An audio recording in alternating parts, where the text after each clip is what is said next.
little live notification.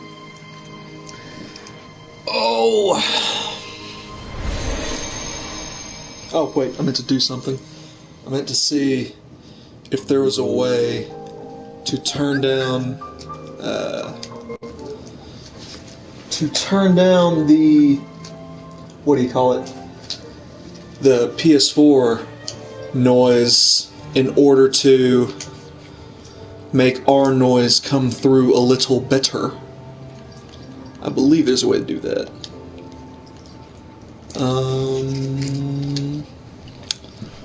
Let's try our microphone level. If we turn our microphone level all the way up, that'll compensate for how loud the game sometimes is. Alright. Well, that's weird to hear. Oh, the echo? Yes. Yeah. I have to do it to make sure my voice is coming through, because there have been a couple of streams that I did where I had no idea that my sound was not projecting, so I was talking to myself and no one could hear it. Oh, that's tragic. No settings there. On the camera, maybe? No, don't mute the microphone.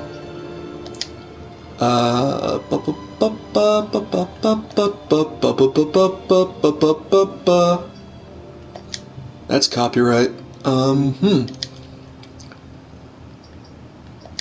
That's video.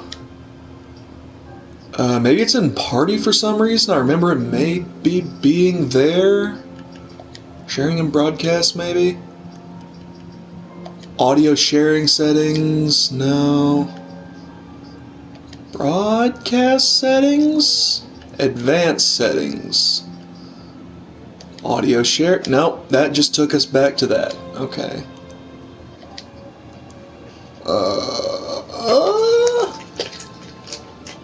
I know it's here somewhere. Maybe it's only when other people are like in a party or something. Oh well. It'll be fine. The other one was fine. It was just, so there's not too much echo. Where's the remote? There it is. Turn this down.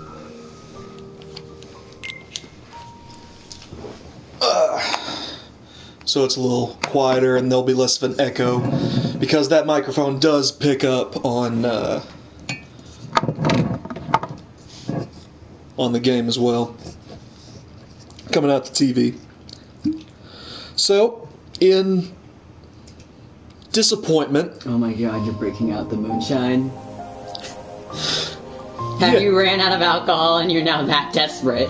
Yeah, this is the only alcohol in the house that's mine now.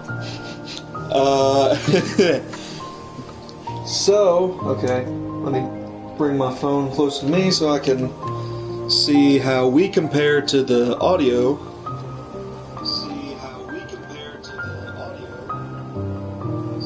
See? Seems fine to me. Okay. But maybe turning down the microphone would limit the echo from the TV. Anyway, that's not the point. So, I ordered a capture card online because there are several games that I cannot play completely without the PS4 self-streaming service blocking it or blocking a cutscene or something like that. So I ordered a legitimate capture card, and unfortunately my laptop is too dog shit to just say it's old. It's like 6 years old. Just say it's old. It is. It's a good 6 years old. I've had it since I was a freshman in college. Yeah, I think you got it for like a graduation. It was a graduation gift, but you know, computers age, and you know, it was good when I first got it, but like yeah, it does not at all support the. I mean, it does support the capture card, but if you can go into my Twitch and see my various stream tests, you'll see how buggy and laggy the input is coming from the from the laptop, and it's unstreamable, it's unwatchable. So maybe tomorrow, or some other time, sometime soon, I'm going to be going to get a new laptop. And I've been needing one for a while, so I'm not necessarily doing it just for streaming.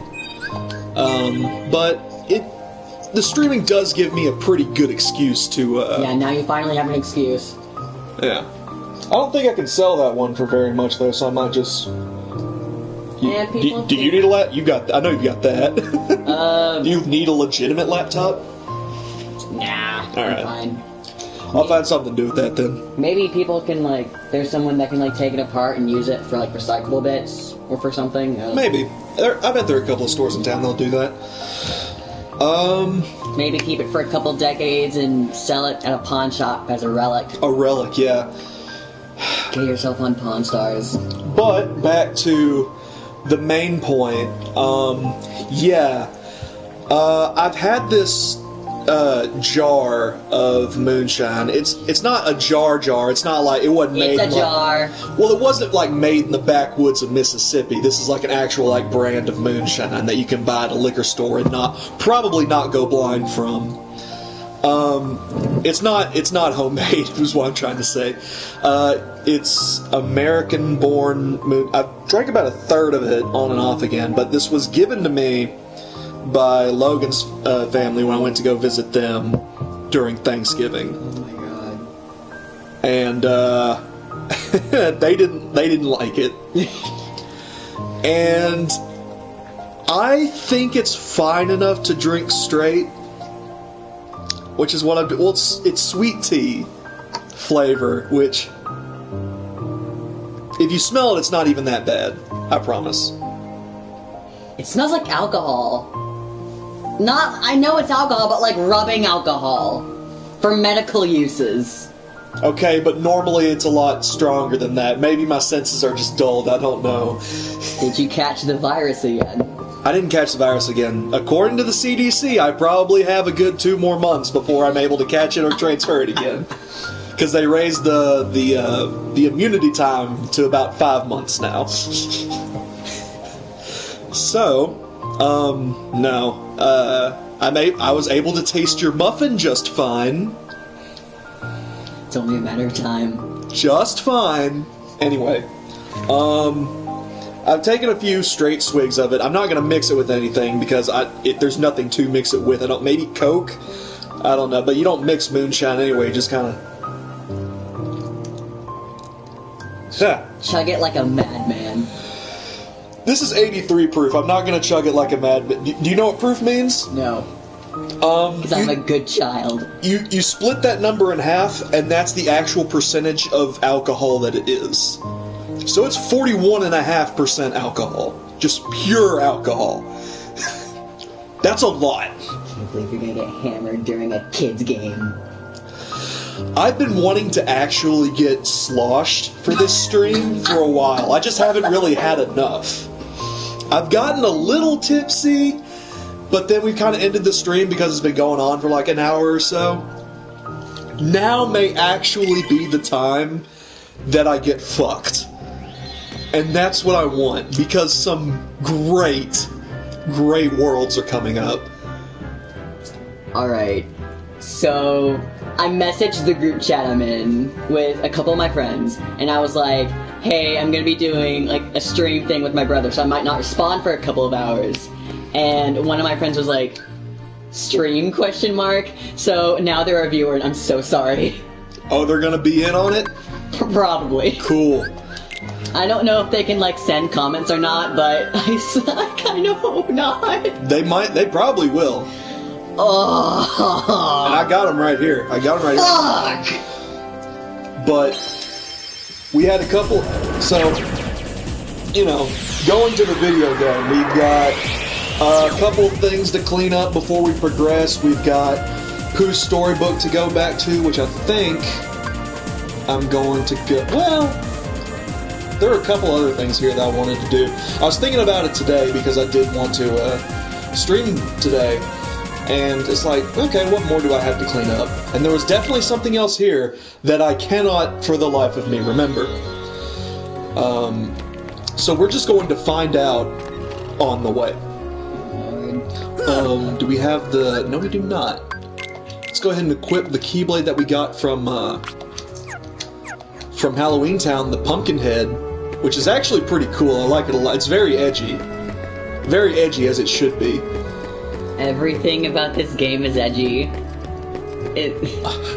Everything about this game is edgy. I love it. I unironically love, like, overly edgy shit. There's something just so fun about it.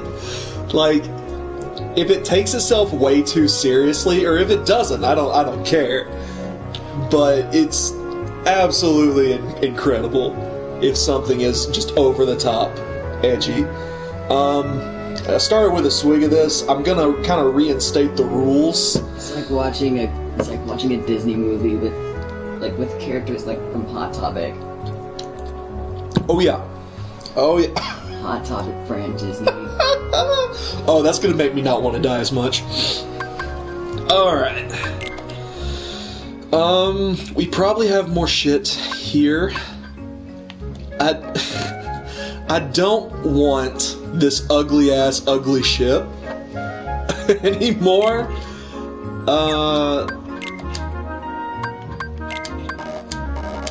Can we? Okay, no, those are our save points.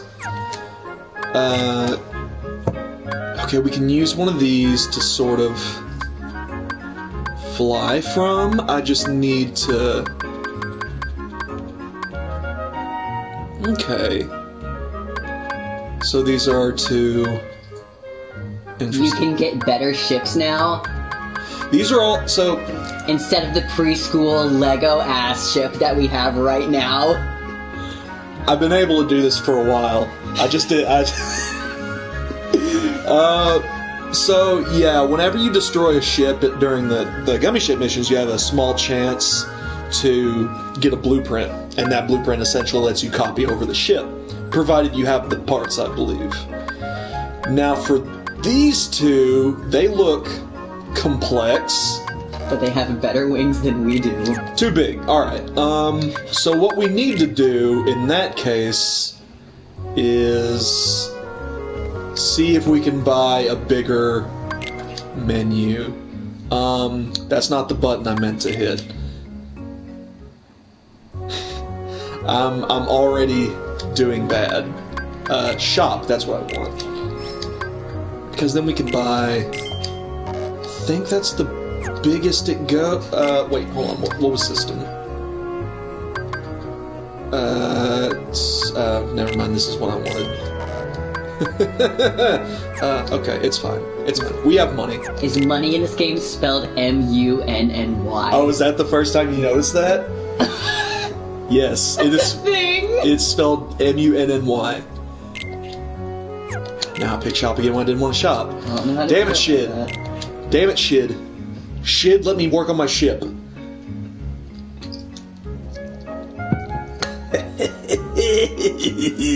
Ew. God. Disgusting. Not as bad as other straight alcohols, but I hate drinking alcohol straight. It's the worst. You have like a half 2-liter bottle of Coke in there. Just end your misery right now. This is fucking moonshine, though. Moonshine doesn't mix with anything. You're supposed to drink it straight. Alright, now that we have a better... Let's see if we can use one of the bigger ships.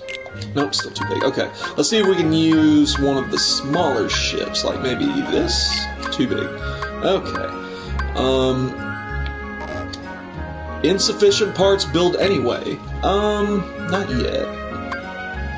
But yeah, we can really, if we want to, we can turn our ship into one of these better creations. Which this one looks alright. Let's see what we can build from this. Okay. I don't know what they're currently Hiragaji, so it's the same thing. Okay. I just got rid of it by accident, so gonna put it back in place. And then we're just keep it there. There we go. Friend who's currently watching also says that they hate straight alcohol, and does vodka taste like hand sanitizer? Because that's what they said. Does vodka taste like hand sanitizer? I mean, I'm not gonna say all alcohol tastes the same because it doesn't. It depends. There's some good vodka, and then there's bad vodka. There's not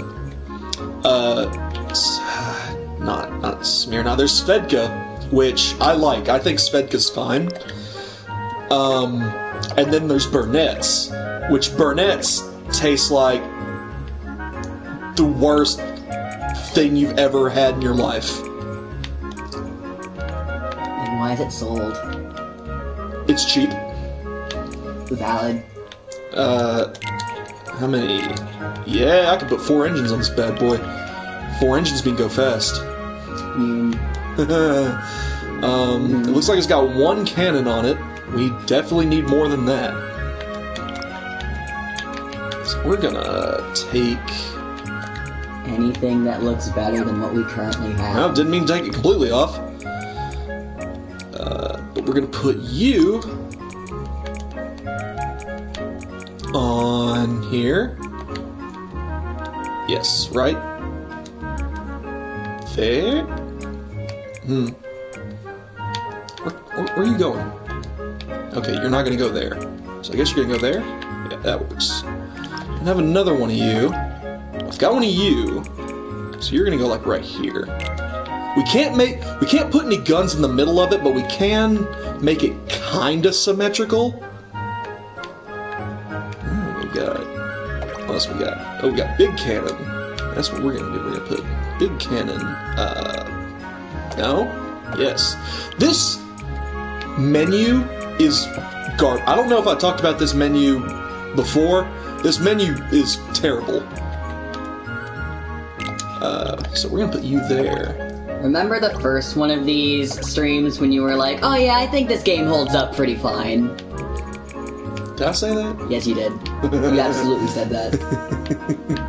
My memory may be shit, but I remember, like, the important things. Yeah, I guess that's sort of important. Move you forward, make you look a bit better. I think that's all the weapons we can put on it for right now. 4, so we're just gonna kind of keep that way. This net, this big goofy net, lets us pick shit up from far away.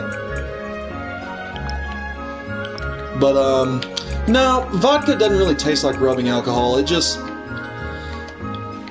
once you know what liquor is supposed to taste like, most vodka is fine, but there's definitely the bad vodka out there.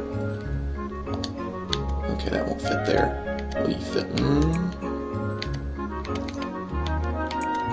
It still perplexes me how Chip and Dale are the engineers. Where'd they get their PhD?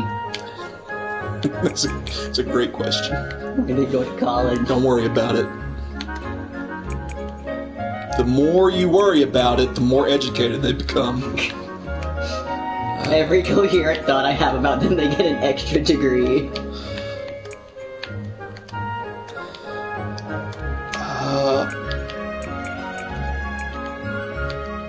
Can that fit there?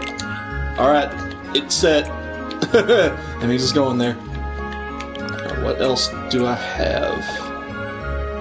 Scan. Yeah, scan's also gonna go underneath. I don't want to look at it. Alright. Turn. There we go. Alright. Our weapons are on there. Now we just want to make sure that it can take some fucking hits. Where? Oh, that's a... So because I don't think we can really paint stuff yet, it's gonna look like Pee-wee's Playhouse again once I'm done with it. A designer's worst nightmare. Truly. It's gonna look bad. Physical manifestation of an eyesore.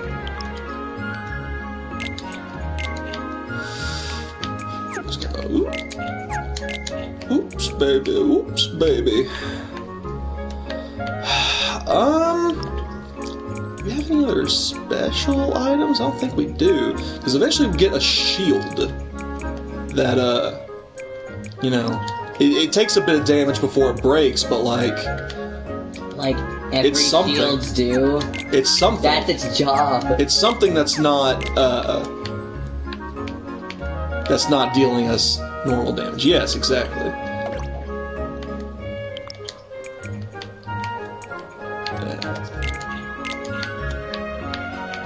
Okay, it's looking like something. It's getting there.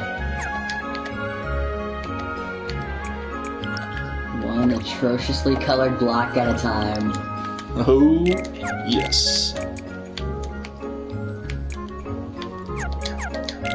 This is exactly what I wanted to do on stream today. You spent a good 5 minutes on this ship. Yeah, fuck it, it's fine. Oh wait, wings! Wings, wings, wings. Let's put some better wings on it. Make ship fly betterer.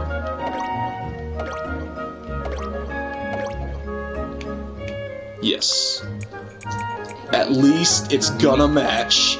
Make them symmetrical this time.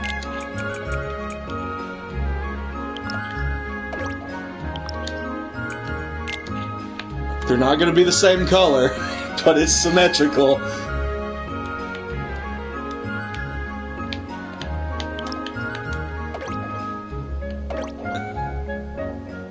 That just regularly improves. We can put at least down here, maybe.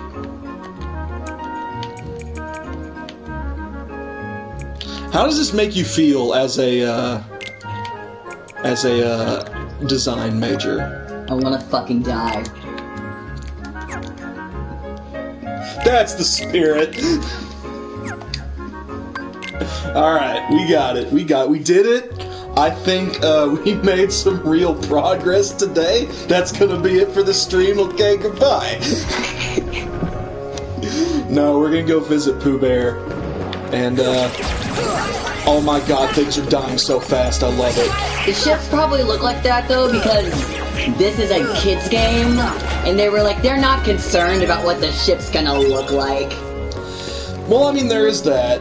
I know there's a, something that you get at some point, we may have to buy it, I don't know, that lets you paint the individual blocks if you want to actually... Make it look good. Make it not, look like an eyesore that it is. It's dying so fast, I love it. The power of the edgy Keyblade. Really is. This is a strong ass motherfucking keyboard.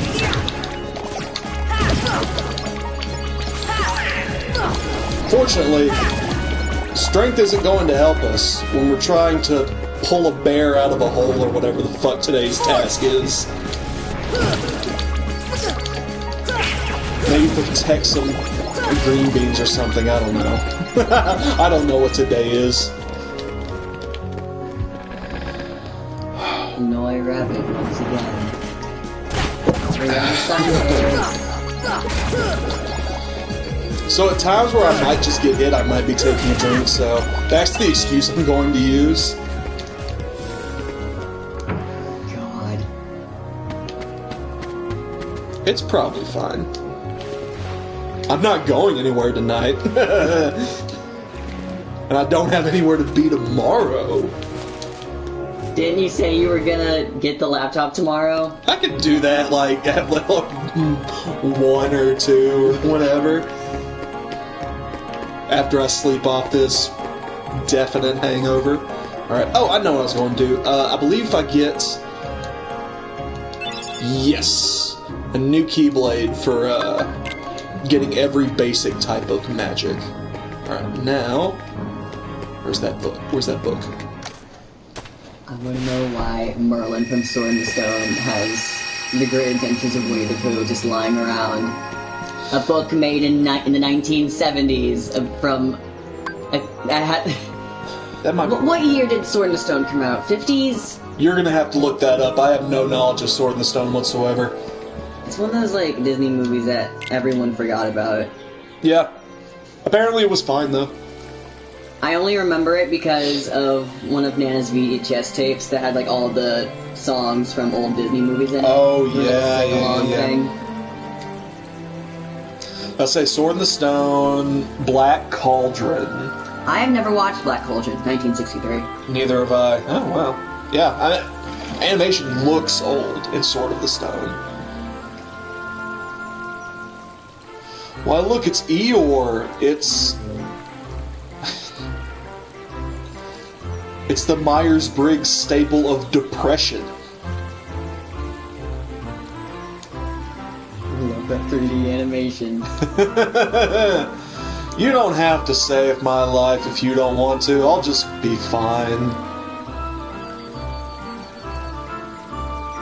So Eeyore's a donkey, Yes. right? Okay.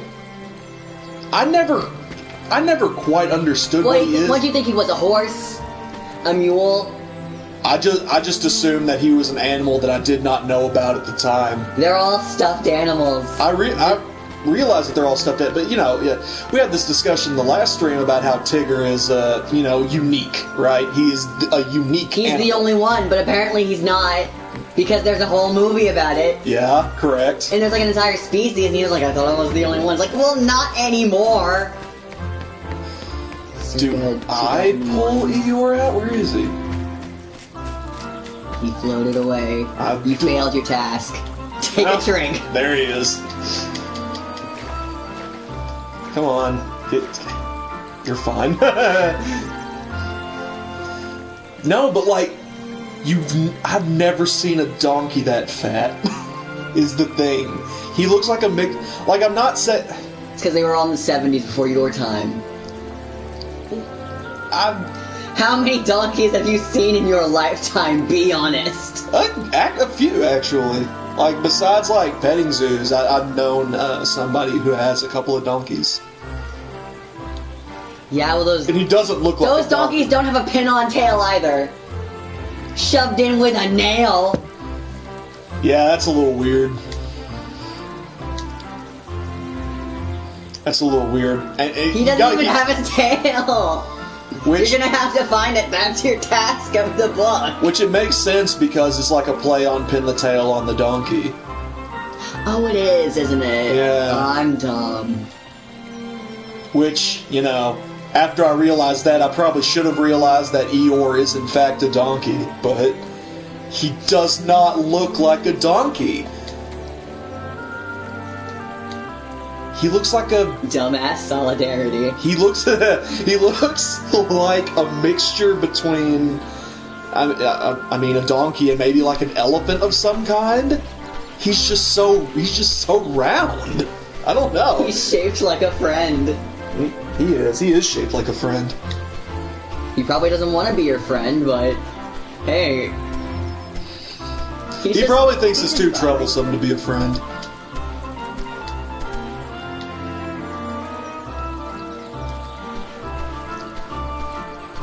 Okay, so part of this is barely guide Pooh. He's waddling. Yeah. It's like Cotton Hill. His kneecaps got shot off in, where is it, Korea? He's walking like either a pregnant woman or someone who just really has to take a shit really badly. Yeah.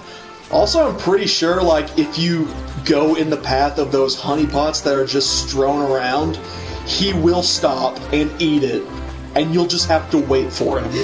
Because fuck you. This is Pooh's world, we're just living in it. It literally is. You're in his book. Now he is not moving. You're on his turf. You, You good? Alright, he's fine. He just got distracted.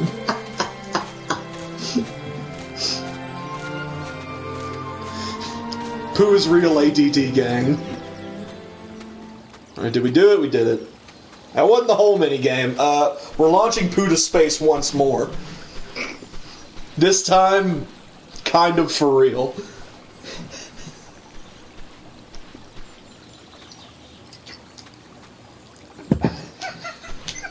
I'm not gonna be able to keep doing that. Oh, shit. It clears the senses, though. Really opens up the sinuses.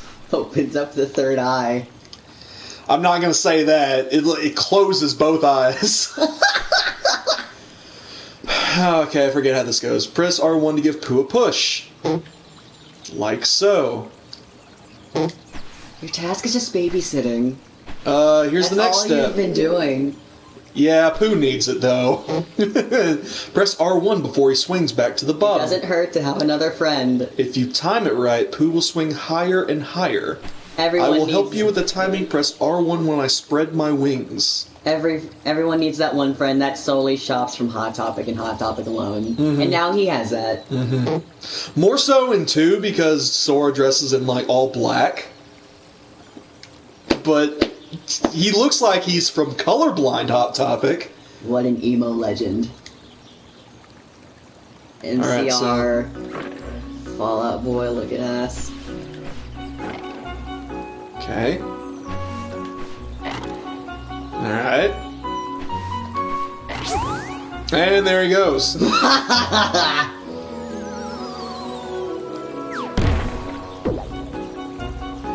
And yet we destroyed his house, but we found his tail, which is, I guess it counts for something? Did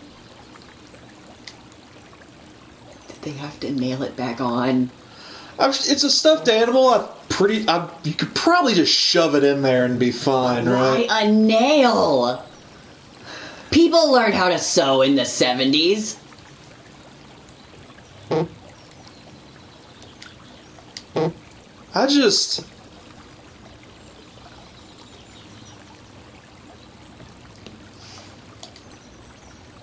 It's weird. Don't worry about it. Totally, completely fine if you don't think about it. And that was the whole last thing. Oh, we got upgraded time magic. You're done with the whole book? We're missing 2 pieces. That's... Rabbit, no, we don't want to do that. I thought we had one more. Did we not? Am I goofing?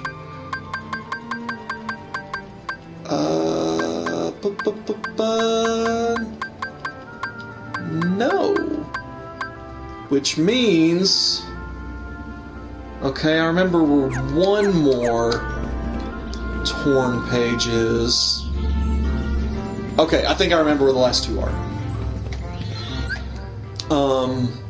Let's go ahead and save. Yeah, there are 2 more, and then we're done. Do you, like, achieve something from getting all the torn pages and whatnot? You get to learn the end of Pooh's story for Kingdom Hearts 1. Which, you know, is his own reward. That's it. I mean, every torn page gives you something. I don't remember exactly what the reward for finishing it is, but it's nice to have closure. And I believe... I know one of the torn pages is in Atlantica. So we're going to be going to Atlantica as soon as we're done cleaning up. But the other one, I believe, is a gift for rescuing a certain amount of Dalmatians. So we're going to go visit the Dalmatians' house and see if we've collected enough to get a torn page.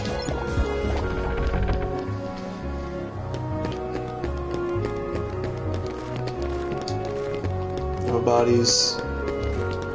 Am I else coming out to play here. That's ominous. Oh, no. Oh, I remember you. You getting childhood flashbacks there? Not childhood. Force. Come on. But, See ya. this is a real challenge of a fucking fight. Come on. You can't let them, Force. spot you for too long, or else this starts happening. Oh god, we gotta run.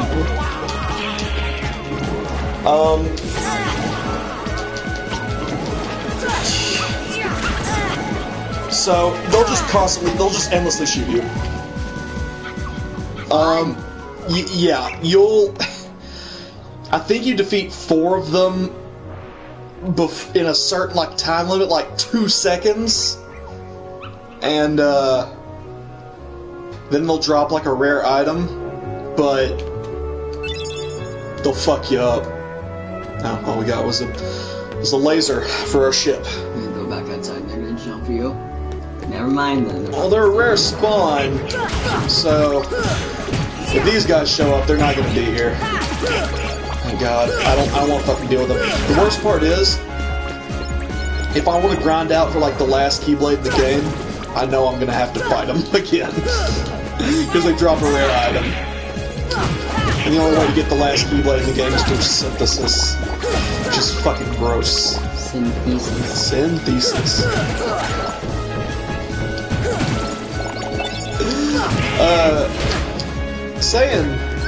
Saying that, I was in a thread earlier today, and I haven't kept up with like Yu-Gi-Oh cards in years. Jesus Christ. I dropped off a good few years ago, back when before Mom and Dad sold the house, and before all that, I dropped off, but I still had that binder full of like a few cards that I like to go back and reminisce and look at every now and again. I don't know where that is now. I think it got lost in the move, which is unfortunate because I know it had some good like stuff in there that I definitely could have sold. But I stopped around. There are like so many different like colors of cards now, and like types and shit. It's so fucking weird. But I was in a thread earlier today that showed off a card that was just like, hey, look how cool the name of this card is. And I'm like, what the fuck is this color card? What the fuck is that descriptor? That wasn't a thing. And then... This is not the 2000s Yu-Gi-Oh! I remember. Yeah, exactly. Like, there's a black card with, like, a monster type, like, WYRM worm.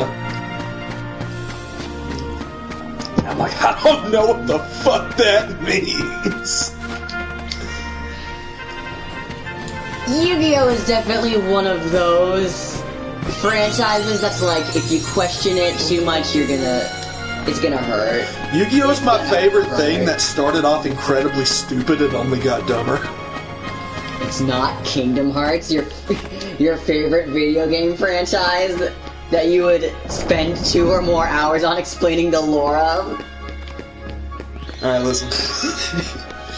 Kingdom Hearts is up there, but it's not near as bad as Yu-Gi-Oh! Like, I mean... Kingdom Hearts is a very gradual stupidity. It's a very, like, slow downward slope. At first. It drops off real quick, like in one of the later games. We'll talk about that when we get to it. My friend who's the viewer is saying that there's actually some cards that are banned from tournaments because they're too overpowered. I used to like have Zodia. I used to have one of those cards. The 5 old cards. I used to have one of those cards. There was a dragon card that I can't remember the exact name of, but it was like something Chaos, World Ender, some dumb bullshit like that. Only in Yu-Gi-Oh! But, yeah. But, like, I remember later reading that it was, like, pretty expensive and banned in certain tournaments, especially the version that I had, so I was like, oh, bet, I'm gonna keep it for a while. And now I don't know where that binder is. It's, like, I remember at the time reading it, I think it was worth, like, $150 to $200. My god. Yeah. Yeah, oh, dude. Like, card collecting's like a legitimate hobby, man. Like, some of this shit can get fucking expensive. There's a reason, like, it's a gambling game. I was about to say, like, why would so many people pay that amount of money for, like, one single card? And then I forgot that I'm a K-pop stan, and that in albums, you usually get, like, a photo card of a member, and people sell them, and they get, like, whack expensive. See? It's crazy, man. It's absolutely insane. Like, I absolutely fucking refuse to get into gacha mobile games, because that shit gets stupid. Have you also seen Genshin Impact on your timeline? Yeah, I've been told to play it, and I'm like, no. No matter how boring the world gets, you cannot get me to play Genshin Impact. You will not get me to play Genshin Impact. I do not have the time. Nor the phone space, probably. I know it's a free game on PS4 too, so I could play it on here. And it is free. It is free. They make a big deal out of it being free, but it's like I don't want to. It's like no matter how boring the world gets, you can't make me play Among Us. Like, remember when that happened? Back when quarantine was like getting good. Mm-hmm. See ya. And now it kind of like died down. And it's like you still see it everywhere. It's like, oh, that was a thing. Back when being stuck at home didn't fucking suck. Yeah. Come on. Come on. So we're fucking obliterating this tournament right now, which is good because I don't want to have to do this more than once. This is it. I say that, watch me get absolutely ass blasted as soon as the boss of this fucking thing comes up.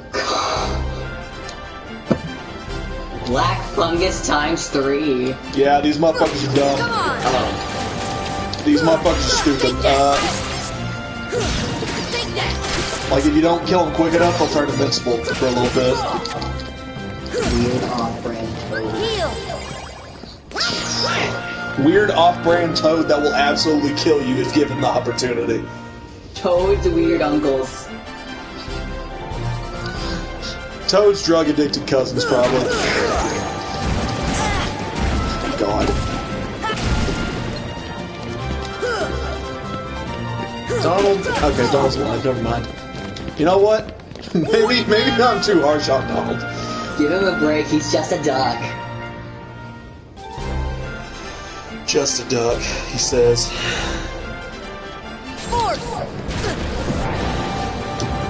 I want to let you know that without going into too deep spoilers, that duck is canonically the most powerful thing in the Final Fantasy extended universe by the third Kingdom Hearts 3.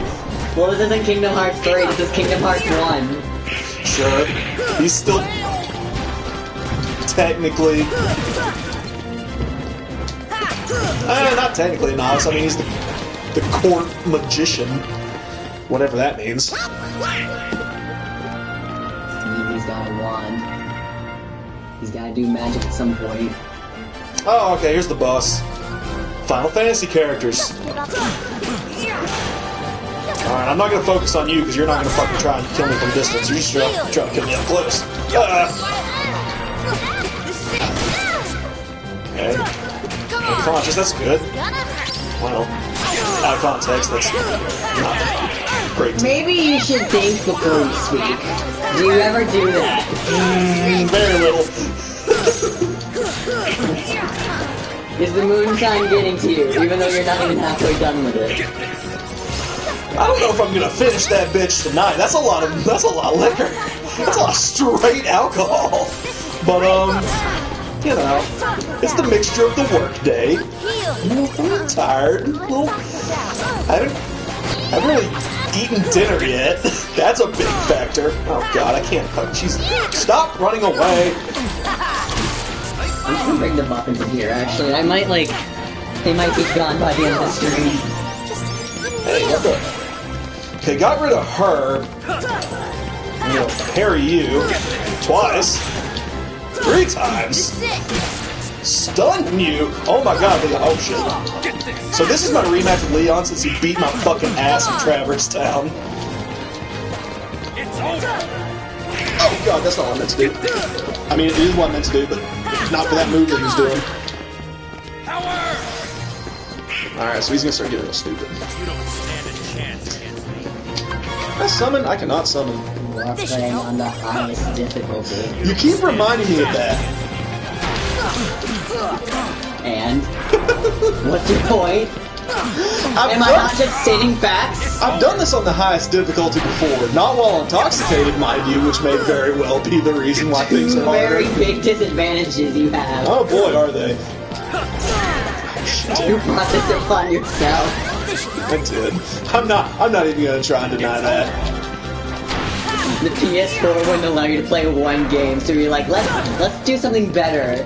Something that won't fuck me over for a plethora of streams to come. I didn't say that. I knew it was gonna fuck me over. I knew it was gonna fuck me over real bad. This badly though, probably. Hey, look at this. We did it. That is victory. That deserves a little moonshine drink. They didn't have a slow motion that time. I'm disappointed. Because it was kind of more of a mini boss than like an actual boss. I'm still disappointed. We're Yeah. the champs! Yay! What do we get for this? Where's that confetti coming from? Oh shit! Did they even have confetti in the old Roman days? No, this was Greek. It's probably pieces of like rotting meat from the stands, gladiators' body parts. Oh yes, those definitely float.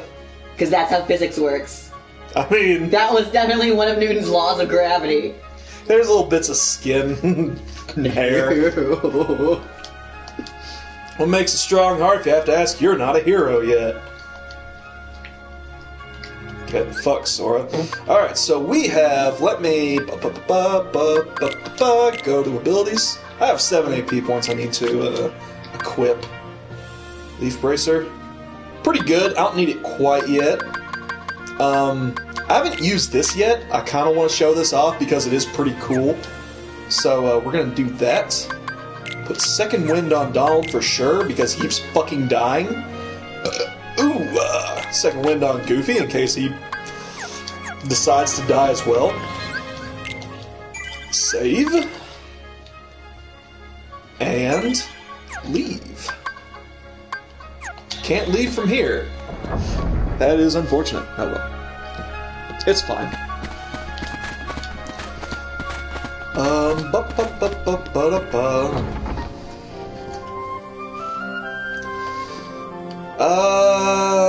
I believe that's all we have to do right now, so let's just move on over to the next Going world. back to the whale. We're using the whale as a jumping off point to go to the next world. We're gonna warp to it and then just go to the next one. That's odd. That's weird. That's suspicious. Which I realize I probably shouldn't have done because instead of just jumping right to it, I think You're gonna get bored by the whale again, and you're gonna have to go through that entire stage. I don't have to go through the whole stage. I can just kind of go from. You're gonna have to meet Riku again, and you're gonna have to go to Geppetto, and he's gonna be like, "My son's still missing. We still don't know where he is." No, Geppetto's back in Traverse Town. It doesn't make Oh, you. that's right. He's back in Traverse. It doesn't make you repeat the whole last thing. It just time continues to move forward, so it's just like we're kind of revisiting, cleaning up it just in case. So yeah, from here we're gonna go to here. Oh my God! Look at her. It's certainly better. You don't have to lie. It's okay. I mean, at least it's symmetrical. Mostly. Kind of.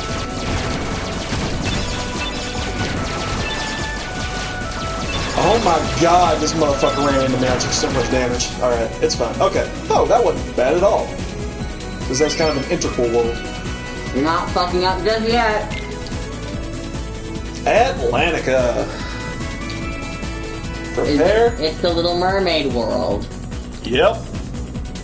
And it is fucking infuriating in its own right. Because it uses swimming. Ew.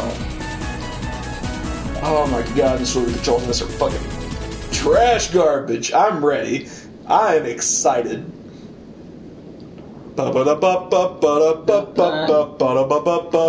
Copyright. Yeah, careful, you can get copyrighted. Yeah, nobody cares. Disney's gonna get your ass. Disney's gonna put a sniper outside this apartment.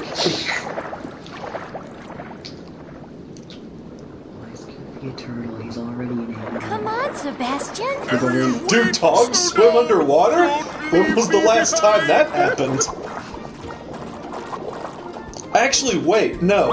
There was a weird fucking explanation, because you know the debate that's like, if Goofy's a dog and Pluto's a dog, why is Pluto like a dog? Oh yeah. It's because Goofy's... Somebody explains like Goofy's not a dog.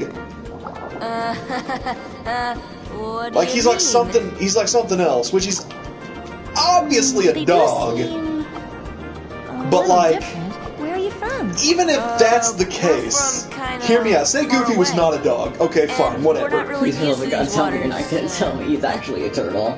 Then no, I don't. That's not where this is going. I see. In that Say Goofy is anything else other than a dog. Sebastian Okay, can fine, show sure, you how to whatever. swim around here. Then why the fuck do dogs still act like dogs? Oh, don't worry. Are dogs just kinky fuckers? And all other animals are The Disney fine? FBI is outside this apartment as we speak. Oh no, oh jeez. Walt Disney's severed head is going to come and kill me. FBI, open up.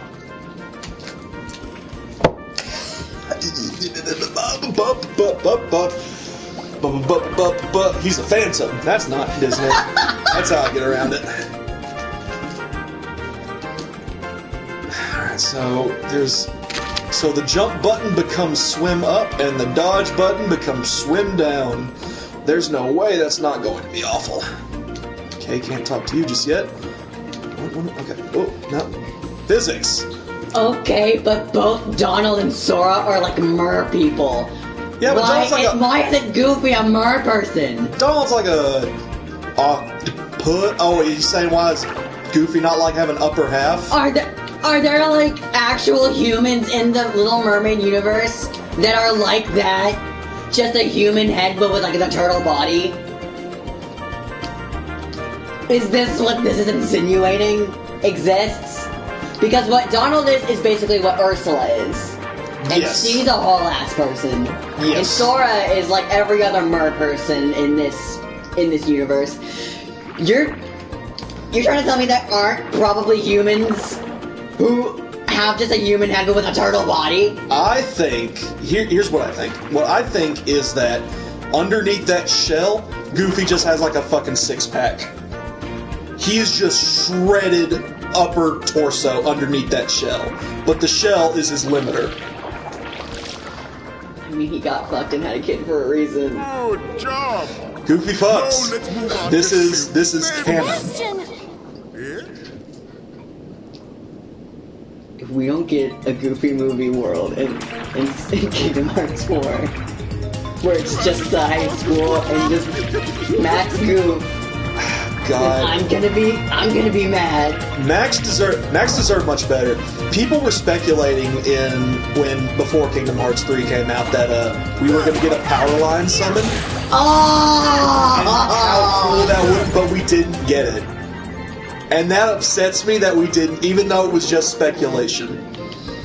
Well, if Max Goof is in like this specific universe and he does stuff, like he's not like in a different world, he has the edgy outfit and all, and does his own plot line, then wouldn't that mean that all other characters in a Goofy movie did that too? Like, power lines like a kind of bard or something? So- with also a cool ass outfit? So Pete plays a huge role in later games. I'm going to throw that out there right now. Pete is a bastard. Pete is straight up a fucking villain in later games, and that is not a joke. As for Max Goof, Max is...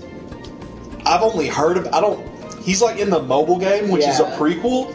So, and I've only played a little bit of the mobile game. I'm not at all up to date, and I've dropped off. But that also implies that Max Goof knows how to time travel. Because the prequel is like 100 or 200 years ago. Bring Max Goof in Kingdom Hearts 4. Honestly, bring Max Goof into Kingdom Hearts 4. You're telling me in Traverse Town there's no such thing as a take your kid to work day, and then we have like an extra character in the trio where it's just Goofy and his son having fun and killing Heartlesses for a day? You telling me you wouldn't want that in a good kid-friendly Final Fantasy / Disney extension to the universe? I just want to know what weapon Max Goof would use. I think he has a shield, from what I remember seeing on his wiki page. Okay, pull that up for me. I want to see like what he actually looks like. He's got like the edgy black and red outfit. Nice. That's what I wanted.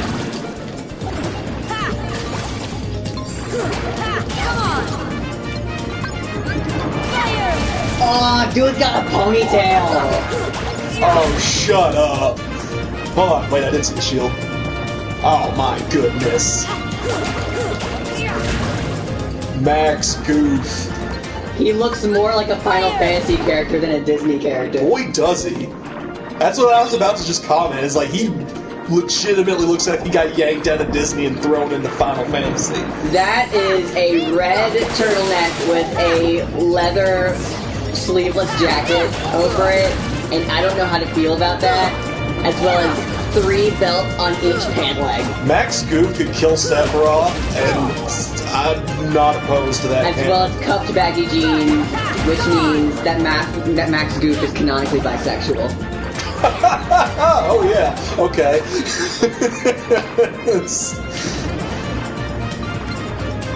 God, I can't fucking turn the camera enough to see where the hell he's at. This fucking wall. This controls are so fucked. Because I gotta compensate for complete lateral movement. Name one game that has good swimming mechanic. What's the word? Good swimming mechanics? Yes! The Spyro trilogy. Once again, another PS2 fucking game. PS1! Didn't they have a game to come out on the PS2, so technically I'm not wrong? Yeah, they did. Never wrong about anything. Well, technically I don't know even how true that is, since I've never played the original Spyro games, I only played the remakes, which came out on PS4. But I'm sure they didn't change that much.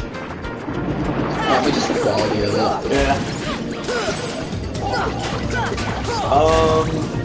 Hold on, what else? I gotta think if there's like actually good, like if there's like an underwater game that controls well. Oh, there's a game called Absolute that takes place primarily underwater, and it feels great.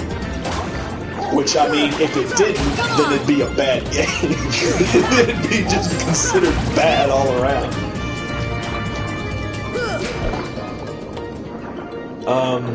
But for that matter, there also has to be, like, a game with good space controls, right? Because it's sort of the same concept. Just sort of the multi-level movement all around. What would be a good, like, space, out space game? That's not like on like a station or. I wonder if that's what made it like a good something that's just like you're out like fucking around, not on a planet, just kind of floating out on like a space station freely. I doubt that exists. It should. Because, like, it probably does, but it's like... Probably does. It's like a... No one knows about it. Maybe or like a simulator of some kind. But how would that work? Just like in a station? 0 gravity? Or like out in the open space? Do you realize how weird that would be? Just out in the open space? Probably be real weird. I don't think you'd have any sort of source of like... where you are. Like if there's no gravity, there's no like real sense of orientation. And with how massive space is, it's like, it's impossible to conjure up any video game that has, like, that sense of vastness and hugeness.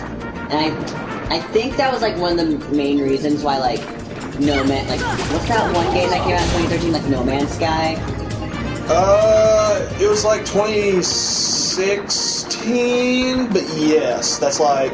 And that's, like, one of the reasons that it tanked so hard, because they tried too hard to make, like, a vast world, because it was space, and some of the worlds, like, ended up, like, poorly rendered, or just poorly done, or just repeats of other planets. Apparently it's pretty good now.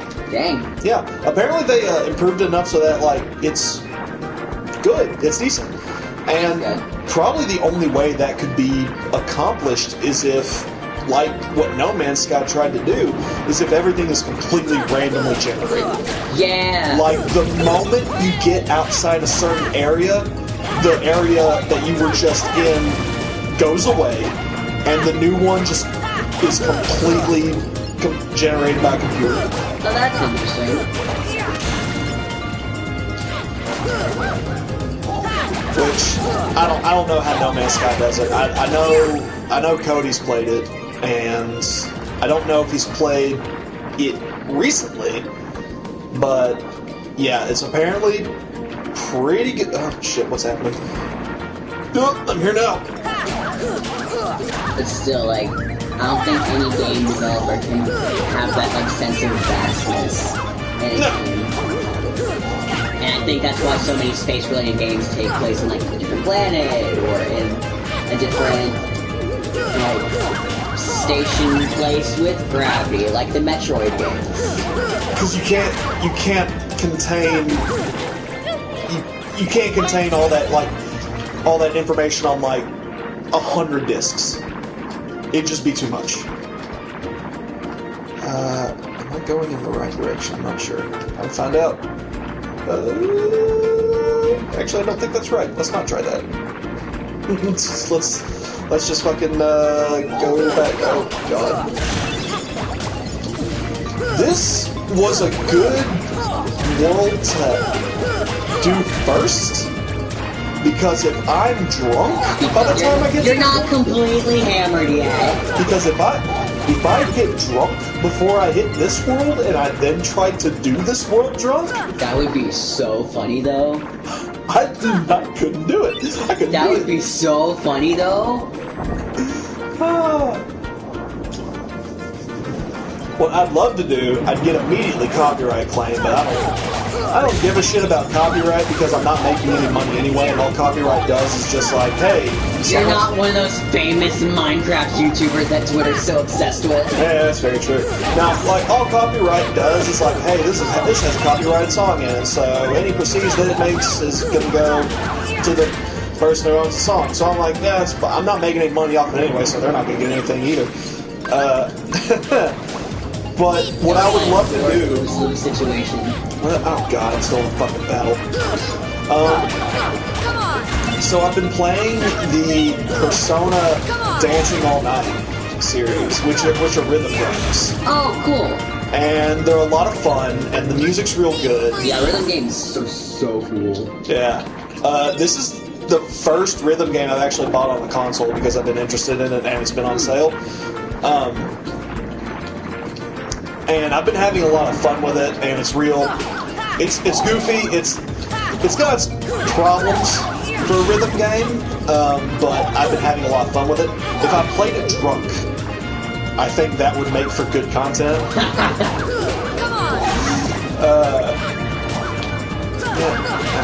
Oh wait. What's that one rhythm game from the PS1 with like Parappa the Rapper? Parappa the Rapper, yeah. That's the name of the game? Yeah. Oh. Yeah, Parappa the Rapper. Okay. I have not played that game, although I've heard that it is surprisingly very good and one of the PlayStation sort of staples, ironically, even though they haven't made any past, like, the PS2 era, I want to say. Parappa the Rapper, the series? There's at least two. I want to say there's. Second one. I want to say there's at least two. I could be wrong. I could very well be wrong. But I remember there being one on the PS1 and maybe one on the PS2.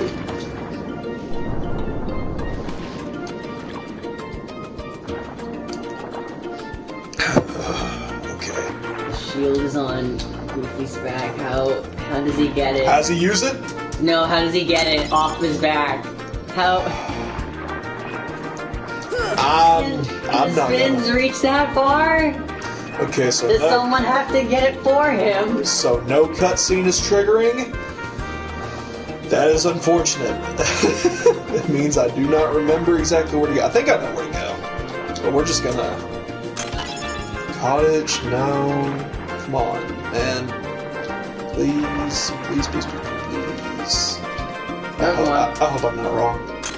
Yeah, there's a torn page. Alright, good. So that's one out of the other two that we need, and the other one is with the Dalmatians. So we are... Ariel's probably like, dude, why are you stealing my stuff? I spent so many years collecting all these. Why are you... It's like, all those made-up names where it's like, why are you fucking with my Humperdinck? and my Tweedledee. And Source is like, what? This is a chest. Why do you have this in the first place? I need it.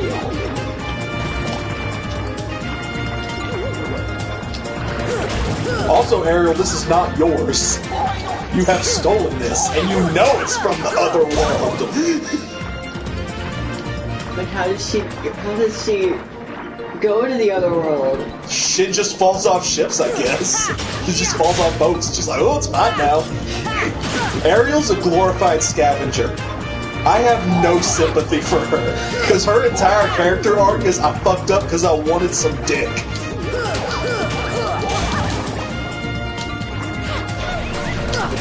I sold my soul to the metaphorical devil because I wanted some of that hot human ass. And it's like, I'm not sure this is the real message we want to. You gotta blame Hans Christian Andersen for this though, because at least in the Disney version, she doesn't get heartbroken and turns into sea foam. Wait, oh god, this is back to the fucking actual Grimm tales of like. Okay, so what? Yeah. So what is the Grimm version of Little Mermaid? This one I do not know. I don't. It's just Hans Christian Andersen because it's not written by any of the Grimm brothers. But from what I know of it, it's from the other Little Mermaid film that I often watch, which is another animated Little Mermaid film. Mhm. But it's I'm gonna put it up. it's animated in the Soviet Union era from Russia. Okay. So all the animation is like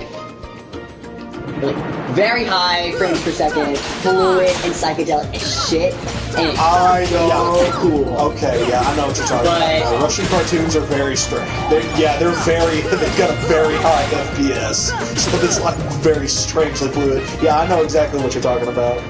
But yeah, like just the princess of the mer people saves a prince, but doesn't know it's the prince until after she saves him, sings him alive, and people are like, "Oh, that's the prince, we gotta save him," and they're from like a church or something, and oh geez, Princess Mermaid fell in love with the human prince. And now she wants to have legs, and so now she has legs, but every time she takes a step, it feels like she's walking on broken glass. Oh my god! So every step she takes is like agony. But oh jeez, there's another lady that sounds like her, because, you know, her voice. Yeah. And so now, and those two get married, and not the mermaid and the actual human prince. So what does she do? She turns into sea foam and just dies. That's the Hans Christian Andersen story. Well, that's bleak. That's nothing like Ponyo. We're from an ocean very far I still need to away. watch Ponyo. It's cute. It's not Ghibli's best movie, but it's cute. Yeah. It's no Princess Mononoke. Is Princess Mononoke just deemed the best Ghibli movie? Is that Spirited Away? Princess Mononoke. Oh shit, I don't know. It's like I was gonna say Princess Mononoke is my favorite, but like I really love Spirited Away. There's a clear difference between best and favorite. I know, but Princess Mononoke is like legitimately very good. Like one of my favorite Ghibli movies is Secret World of Arrietty, but story-wise, it's like not the best Ghibli has ever done. Sure.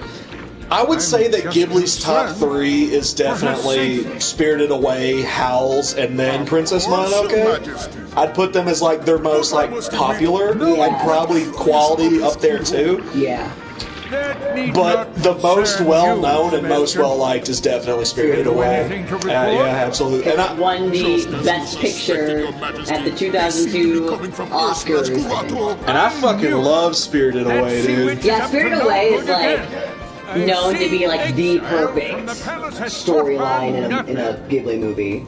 Like, sure, yeah. It's like, ask someone who has seen the movie a plethora of times, like, can you name a single flaw that is in this movie? And like most of the time, they probably won't be able to give you a straight answer. I can't. Exactly. I can't tell. Exactly. I can't tell you anything I dislike about the movie.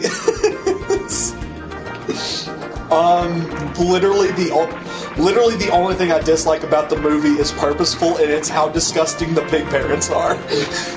That's literally it. Anything other than that is just like, yeah, I got nothing. But I haven't watched Princess Mononoke in a hot minute, and Princess Mononoke's biggest flaw is that's just long as shit. It's like 3 hours long. I don't remember it being 3 hours long. It's at least 2 hours 45 minutes. That's something I gotta look up, because I don't remember it being that long. It's pretty long. I'm like pretty sure it's like long. It's like usually long movies I consider to be like 2 hours or so. 2 hours exactly? Yeah. Not 2 hours exactly, but I've seen movies that are like 2 hours and like 4 minutes long. Sure. And those have been like The Notebook or fucking Pride and Prejudice, because I watched that recently. Uh-huh. I'm trying to... Let me just look up here a little bit.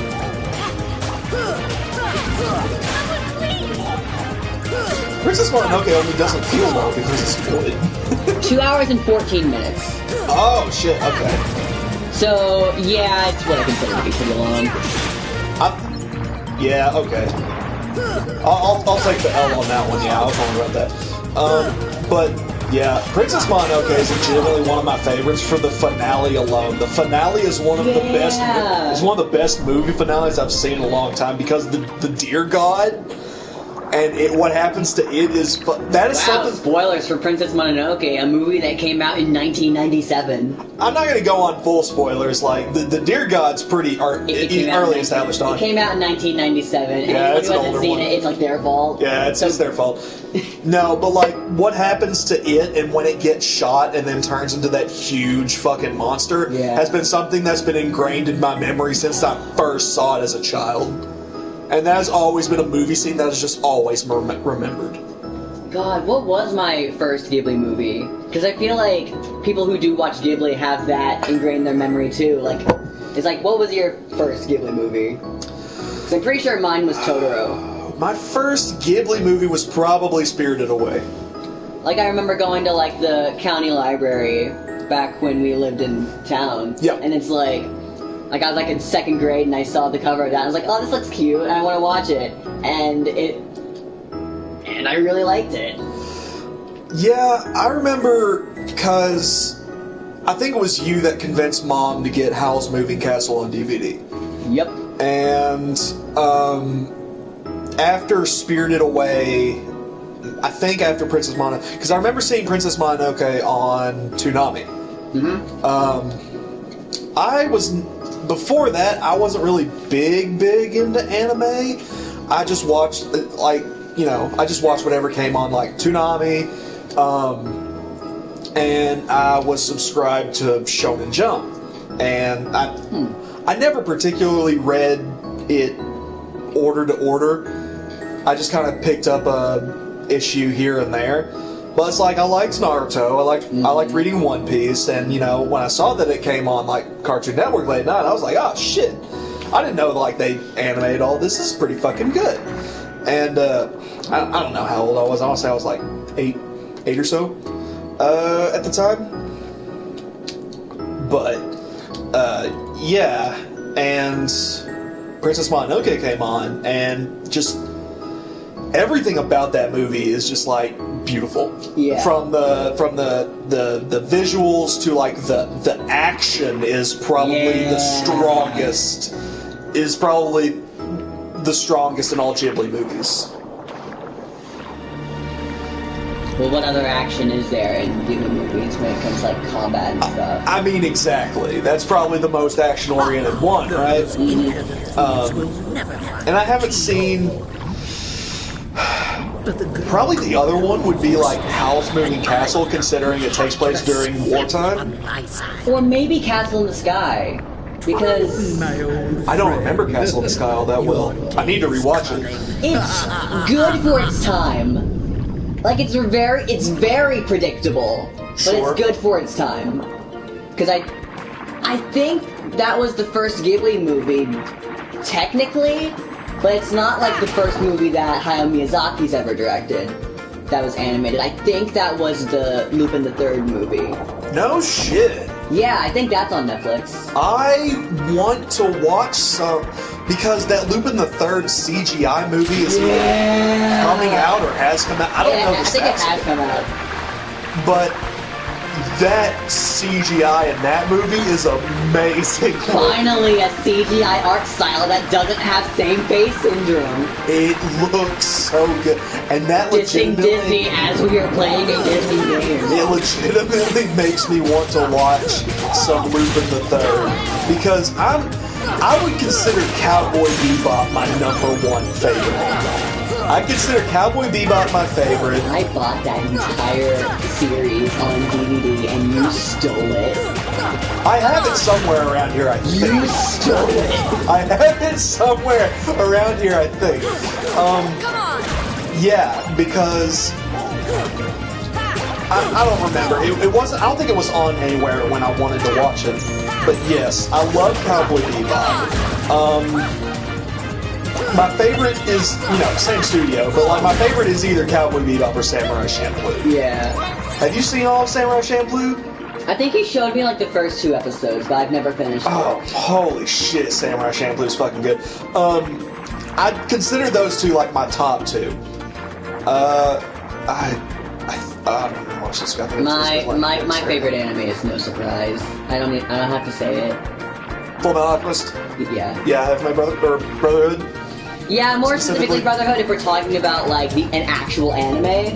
But like favorite anime, favorite manga, favorite movie derived from an anime, all that, etc., etc., etc. It was, if I'm not mistaken, that was the thing that got me into anime. Full Metal Alchemist. Yeah, because I remember like going to, like when I was in 7th grade, we had like to do reading assignments, like we'll read every day for 30 minutes kind of thing, and I didn't like it because I'm not a huge reading person, unless it's cool stories I can find online. To which, Mom and I went to Books A Million, and I went to the manga section because they looked cool, What the fuck are you? and I saw You're a rare spawn. and I saw I saw Full Metal Alchemist manga, but it was like 3-in-1 in the first 3 volumes. And I was like, oh, this looks cool. It'll take me a while. And Mom decided to get it. And I was like, I'm gonna hate this. I'm not gonna like it because I don't like being forced to read. What the fuck just happened? I will read on my own time, and that's the only way I will enjoy reading. Yeah, I agree. I wholly agree. I also had the same reading time, but this was I remember when it was being heavily enforced. It was 5th-ish grade for me, but I didn't want to read any of the things at the time, and so I had a game guide, I believe, that I brought every day that I just looking through. I believe it was One of those cheat codes magazines. It wasn't cheat codes. It was a legitimate it was a game guide for one single game, and I believe it was Jack 3. Oh, cool. because I love that game and I love the guide. It's like, it's not that I needed to know everything in it, but there's like a lot of cool art in it that I really enjoyed. So I like doing that, and I liked reading the lore in it. But unfortunately, they monitored reading through AR tests. Boy. And boy, are game guides not eligible on advanced reading tests. So What actual book did you have to read that was eligible? well, I'll get to that. Oh god. So when mid-semester came around and I did not take any AR tests, that gave me an F in English. You know, because it was only halfway through, it wasn't set in stone, but like, you know, when Mom saw that, she was like, what the fuck? And I was like, look, I'm reading, I'm just not taking the tests. So I believe that weekend I read 2 books over the span of 2 days. And it was, one was, oh shit, it was, I can't remember what it was called. It was like about like a snow husky and its journey. It wasn't Balto, it was something else. But it was about like... There's a lot of... Oh boy, are there. There's a lot of stories about dogs. Yeah, that's why I can't think of it right now. It's like, it was that, and I read, or more like reread, because it'd been a while since I read them, the first book in a series of unfortunate events, Bad Beginning. Oh, okay. And I took both those tests, and that immediately brought my grade up to a B. Like the next day, I took both those tests and brought it up to a B. So I was like, okay, bet, I'm gonna go back to reading what I want now.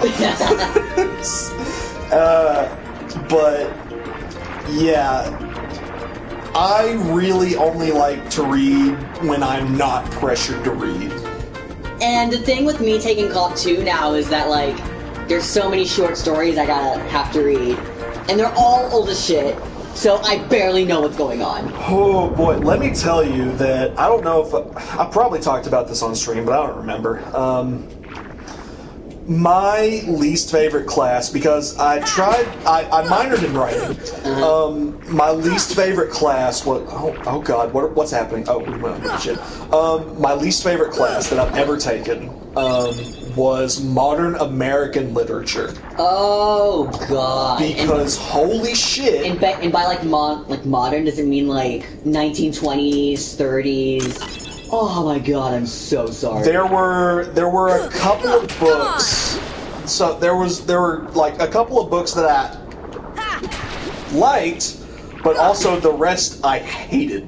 Absolutely abhorred. One was called House of Mirth, which was... That sounds familiar. It was rich people and rich people problems, and one person pretending to be a rich person, so they had actual poor people problems and rich people problems. And it was the fucking... I hated reading that fucking book.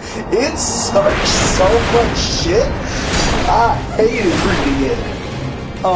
But there was one that I actually sort of enjoyed reading called The Middle Passage. And it was about like a slave trade ship that had to go through a certain sea route to get to its destination. And this was like 4 years ago, 5 years ago, so I don't entirely remember all the details to it. I just remember there being like a couple of books that I enjoy and a couple of books that were the worst books I've ever read in my life. Combining all the classes that I've ever had where I had required reading that I can remember, which is including like AP Lit, I think AP Lang, and my current Comp 2 class and drama class, along with my drama class from junior year. There is one specific author that I've read 2 works of. I don't know how many works he has. But if I read any more from him, I'm going to fling myself out a window. Please tell me it's Faulkner. No, it's a playwright from the modern era, and his name is Tennessee Williams, and I hate him so much. I might have read something about Tennessee Williams, but I can't remember if I have or not. My junior year, I read Streetcar Named Desire. Oh, yeah! And I fucking hated it. out of pure association with the teacher alone. Because, Who's your teacher? not name dropping, but like, he's an old war veteran who somehow can teach English, but he actually can't teach English. Did you read this at the high school we went to, or was Yes. this a Do I know this teacher? Probably not. Okay. Just know that he's old and he's a creep. Like a Yeah, I don't think I've major had creep. I don't think I've had an old man teacher where we went to high school. But like, he didn't know what he was talking about. He would treat like the underage girls in his class differently.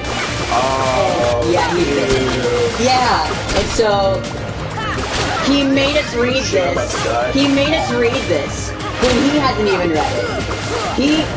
He didn't even know what he was getting into, making a bunch of freshmen through seniors read A Streetcar Named Desire when he didn't even know what was going on himself. Interesting. So, what's been your favorite work that you've read that you've been assigned to read? How about that? Honestly, Oh my god, I have a first person mode. I forgot about it's another play, and it's called Waiting for Godot. Yes! Waiting for Godot's fucking awesome! I like really liked it, even though I thought I wouldn't because it's really complicated. Not really complicated. It's like it's weird. It's very strange. Waiting for Godot is fucking weird, but it's like. But what made it fun is that this was in my AP Lit class with only 6 people, one of which had one of my best friends in it, Yeah. and we were the 2 main characters which made it so much better with the 2 main characters like dynamic, Yeah. and it was really good. Whenever we read plays in my class, because I had, I believe you and I had the same English teacher at one point in time. Did you had Brit, right? At one point in time? No, I took AP classes. Really? Oh, that's sad. Because I loved her. She was amazing. Yeah, I heard she's funny. It's not that she is funny, but it's more so that she just doesn't give a shit. Yeah. It's like one of those teachers that's like maybe 5 years from retirement, so she just like does not give a fuck. That was Clayton. Oh, that's what Clayton became? Yeah, I think she retires this year though. Ah, okay. But back to another previous conversation that we had, that's sort of why I believe like I would have really enjoyed theater, because whenever we read a play and I got like assigned a part, I enjoyed reading that part because Yeah. it was always fun. And I remember first experiencing that. I believe we read 12 Angry Men, which I personally really enjoyed. I don't think we read that one. Because I'm a big, like, true crime fan. Yeah, we also read Waiting for Godot. And you know that, like, 3-page long, Yeah. crazy monologue where the guy starts just, like, popping off random shit? Yeah. I volunteered to read that, and it was some of the most fun I've ever had, reading something out loud. Where it's just a 3-page monologue of fucking random bullshit. I think, like, I had to read Waiting for Godot for AP Lit, and since I also took drama that semester, I think for an assignment we had to read, like, a specific monologue from a play, and I think I read the passage where that one guy, like, at the end, it ended with, like, that's how it is on this son of a bitch of an earth. Oh shit, that's from... Young man, Okay, I did not know that's from a novel, you're from because another I world. associate that with the goddamn fan art of Luigi with the six-pack did you know? and Speedo. That's what it said. That's how it is on this bitch of an Know earth. your dorsal fin from your tail. I didn't know that was from a book. As the key I thought that was just one of the greatest shit posts ever made. In the affairs of other worlds. Of course I know that, but You have No, what's that violated from? This principle. Waiting for Godot. Is it? Yeah. Oh, I didn't remember. Brings ruin. I did not remember. Sora's not That's like that. awesome. I thank you for That's saving my amazing. daughter. But there is no room in my ocean for you or your Back team. to cool required reads that we had. I want to take a break and actually talk about the video game I'm Yeah. playing for a sec. Yeah. Just one little thing. It's not at all explained, but somehow King Triton knows all about the Keyblade and about other worlds. So he's like a fucking he's old enough to just know about all the interplanetary shit that we've been doing. So does that mean he had the torn pages and all the stuff that she just steals? Ooh, like, maybe. in the collection. I didn't think about that. I just think it's funny that it's like King Triton fucking he just knows. He's like, I'm not about to let you corrupt my daughter with your knowledge and With danger. your darkness and Keyblade Humbo Jumbo. Yeah, essentially. Okay, yeah. I just thought that was fun. Yeah, back to shit that actually matters because this filler doesn't. You wish to see other worlds. I want to say one of my favorite readings that was assigned was, oddly enough, Jane Eyre. Special Oh, I was gonna mention Jane Eyre. I I did like Jane I Eyre. actually really like Jane Eyre. I like Jane Eyre, and I liked, cheer up. there's a Charles Faulkner novel called As I Lay Dying Special too. that was actually pretty I good. think I've heard of that, but I've never read it. It's very interesting. It begins with, a family in, like, during Depression era Deep South. So, like, 1930s Deep South, and their mother had just died. And they have to deal with the body. So that means holding on to it until they can repair their cart to deliver it into town. So it starts to stink. That means fucking having to make the trek a few miles in town by horse-drawn cart with the decaying body in the back. But my favorite part about it is it's the way the book is told is each chapter is from a different character's perspective. Oh, that's neat. And there's like 5 main characters in the family, like 3 brothers, the father, maybe somebody else, I'm not sure. Like the ask if one of the POVs from the dead mom. That'd be awesome. Maybe, I don't remember. I need to check, but like one of the POVs is from like a 5-year-old boy. And he's like the youngest brother, and he does not comprehend death. So there's an entire chapter that's a single sentence long, and it's just simply, my mother is a fish. And there have been essays about what the fuck that means. And people are like, well, you know, kids, they have pet fishes at that age, or because, like, maybe he caught a fish and just laid it on the ground, and because fish don't survive on land, it just kind of laid there. So, like, ergo, mom equals fish. But that's an entire chapter. It's just like from this one character perspective, like, my mom's a fish. She's decaying in a coffin. And then there's an entire spoilers for a 40 or 50-year-old book. As I Lay Dying by Charles Faulkner. One of the brothers is schizophrenic. Ooh. And like the schizophrenia worsens over the course of the story. And one of the chapters is the voice inside his head. Oh, that's interesting. It's a very cool book. Have you ever had to read Metamorphosis? By Kafka? I have no idea who it was from. It's just Is the it guy the man who turns into a cockroach? It's the man who turns into a huge cockroach. Yeah, I've had to read Metamorphosis. It's not. There's one that like I've blocked out of my mind for whatever reason. It's not because I didn't like it. It's because I either didn't find it interesting or it just we covered it in such a short span of time. And that I think it's called The Stranger.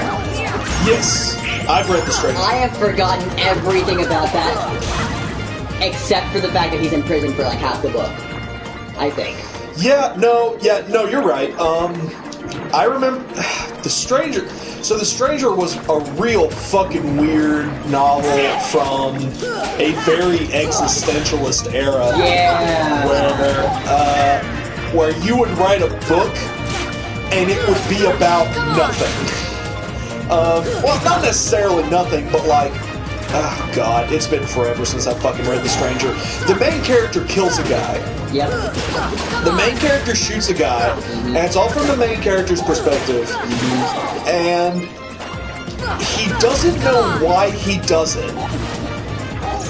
Or, oh god, I don't even fucking remember The Stranger. I don't think he knows why he does it. He just kind of does it on a whim. Hence why it's called The Stranger, because he just murdered a stranger.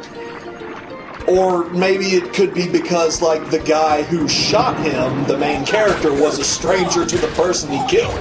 You know, it's up to interpretation, which that's what existentialism is. But yeah, I remember The Stranger. I had to read it. I thought it was okay. It just really had the air of, boy, we're writing this book just to write it, aren't we? It's like there's not a whole lot of deep thought. Oh, excuse me, to it. They're just writing whatever comes in their head and just type it down. Yeah, it's just like, let's have our main character kill a guy. Just see, like, let's see where it goes from there. Yeah. Oh god, another required read that I hated based on pure association alone was Macbeth. I've never had to read Macbeth. You lucky son of a bitch! I have never had to read Macbeth, and I am glad for it. Macbeth is just, oh god, my wife and I killed the king, but at least I'm the king now. We did have to read Oedipus Rex, though. I've never had to read Oedipus Rex. I think the jokes behind Oedipus Rex are worth reading it alone. Because holy shit, is that the most, like, hilarious ironies story that I have ever read.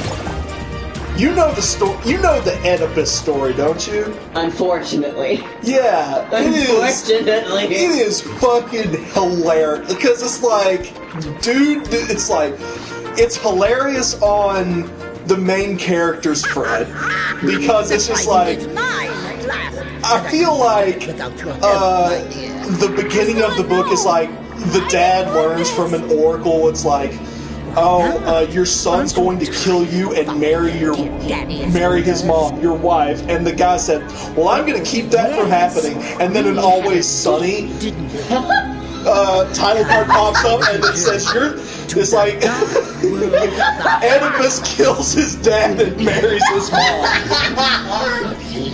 Because I just imagine that being the best. And that comes from, like, my favorite joke in the world from actually It's Always Sunny. Where the one with Mac is like... Yeah, it's where Mac says, guys, I'm gonna save my dad, and then the title card is Mac kills his dad. It's the goddamn funniest thing I've ever seen in my life.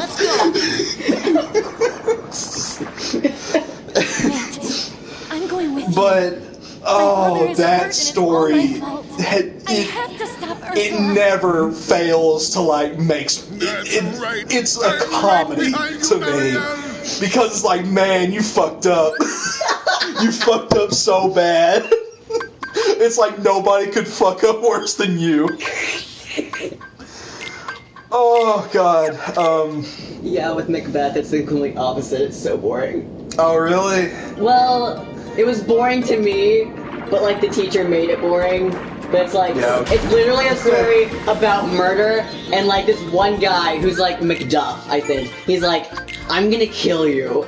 And obviously, I think that one of the witches told Macbeth that was like, he was like, oh yeah, no man born of woman could kill you. No one who was born of a woman could kill you. What the fuck does that mean? A man who has been born cannot kill you.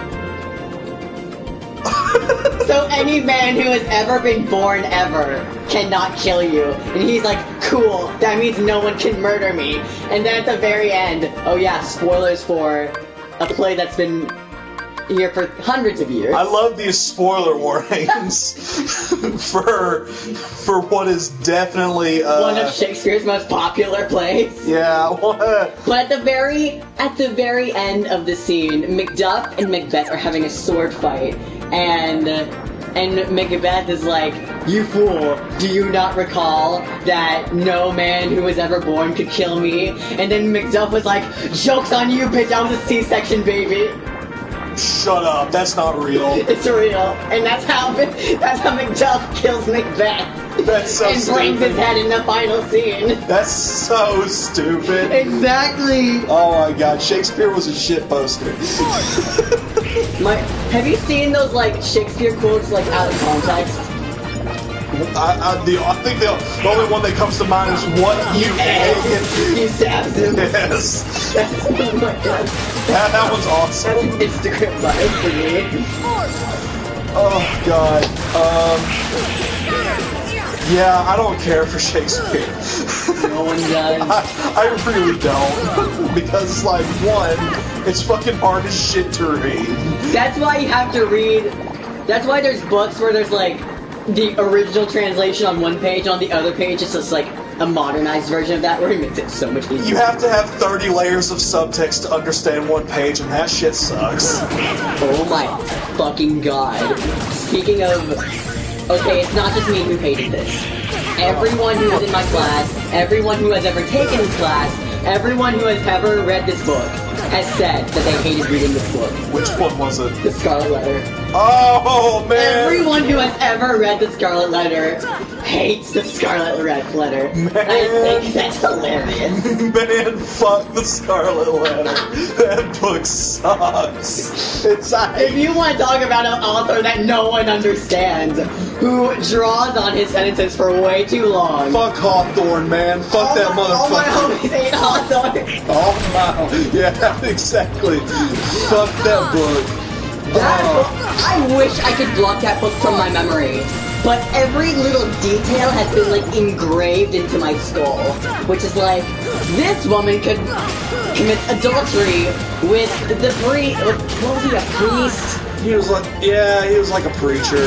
And the preacher was like, I can't have this for my image. And so that's why he doesn't like come forward with it. And so she's in jail for like 3 weeks or so, and she's got to wear a letter along with some bastardized child, I think, who turned out to be weird as shit. I don't fucking remember. I And don't there remember was the kid. another dude who was like her ex-husband or something, who helps out the preacher guy, and for whatever reason, even though she cheated on him with the preacher guy, I think, because he was away for that long. I have blocked the Scarlet letter from my memory. But there was like an assignment we had to do, because this was for Clayton, and we had to like list out the events in order, and each event was like a word blank, and we had to list that in order. And I guarantee you, everyone just looked at that and was like, I don't remember anything about this. I read maybe 4 pages of the Scarlet Letter before I was like, man, fuck this. Spark Notes this bitch. Making 16-year-old kids read the Scarlet Letter, why would you do that? I'm still not smart. I'm still not smart enough to read the Scarlet If Letter. anyone's smart enough to read the Scarlet Letter, in all honesty, Oh, I'm certainly not.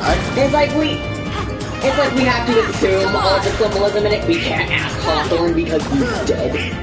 And he didn't leave behind like his notes on what everything means. And so it's like English teachers like, this symbolism can recall for this, and it's like, maybe it's not symbolism. Maybe Hawthorne didn't. Maybe it's just literal. Yeah. This, you ever think that motherfucker just writes something to be literal? It's like the drapes are blue. That represents sadness. Or the author likes the color blue.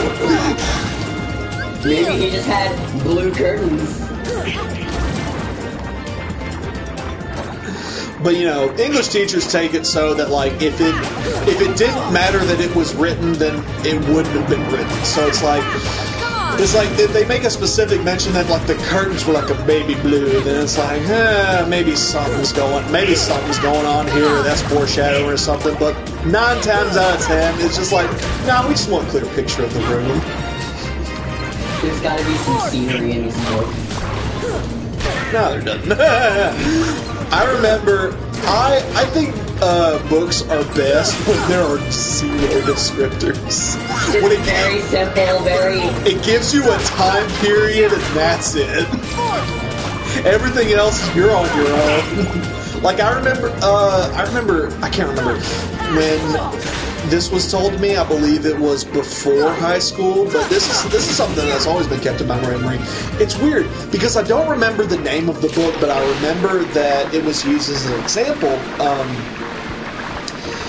There was a book where the main character's name was Tiger, and they were only referred to as Tiger, but not even their gender is given. Oh, cool.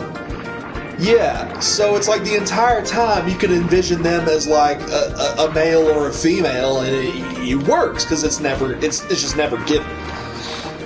But I remember that being used as a clear example of when like no descriptors just sort of work, because it's like it's not that this person's just used as sort of a placeholder. It's just that you can just sort of it lets your imagination just kind of go. The original self-insert story. I don't know about that, but maybe. Like, did your class also have like assigned short stories too? Like a very old man with enormous wings and all that shit? Maybe, but that's something that like I don't To be or not recall to be. right off the top of my head. There was one that I thought that was kind of interesting, but I forgot the name of it. But it's like in this futuristic society where I think people wore like this headset thing, and there was like only like a specific program on TV, which is like a broadcast or Sounds like a ballet. And during a broadcast, this one person I have showed read up, this. and Yeah. it's like, we gotta rebel against the system. And it's like, Oh, that's the story where everybody had limiters. yeah! It's so that everybody was equal, and Yeah. so like if you were stronger than somebody else, you'd have like weights put on you. Yeah. I And if read you were this. beautiful, you had to like, I think, cover your face. If you were beautiful, you had to cover your face. If you were stronger than somebody else, you had to put like training weights on you. Yeah. I read this. Yeah. And then there was a TV program that eventually came on that was like, hey, take off your shackles, rebel against the government. Yeah, I read that. That was pretty good. I don't remember what it was called, but I do remember the TV host. I remember me imagining him as Tom Bergeron from America's Funniest Home Videos. That's the only thing I remember. I only remember the old lady, like the old couple that was watching the TV in the first place, and she was just very, I don't want to say ignorant, but she was just very dumb, very impervious to what was going on. As old people often are. And she was just Politics. knitting. She was just knitting, and she was like, I like the ballet that's going on. Yeah, essentially. This is a nice program. I just thought that was funny. But also like that one Roald Dahl short story, because besides him being a probably child author, not child author, but like author for children, Yes. question mark. Yes. Because he did write Fantastic Mr. Fox and like the Three Witches story. Oh, God. Yeah, but also... Fantastic Mr. Fox, yeah. He also wrote a short story about this woman who kills her husband, just out on a whim, because I think he was a bad person or something. I'm not familiar with this short story, but yeah, go ahead. And she hits him over the head with like a leg of lamb. That actually does sound familiar. And I forgot what she does with the body, but I know that she cooks the murder weapon. And the police show up, and she's like, "Oh, why don't you come in? I just made food." And then they eat the murder weapon, and they were like, "You gotta look for any clues to this murder. It could be right under our noses." And she's just like, yeah, okay. That sounds very Telltale Heart. Did you have to read any Edgar Allan Poe?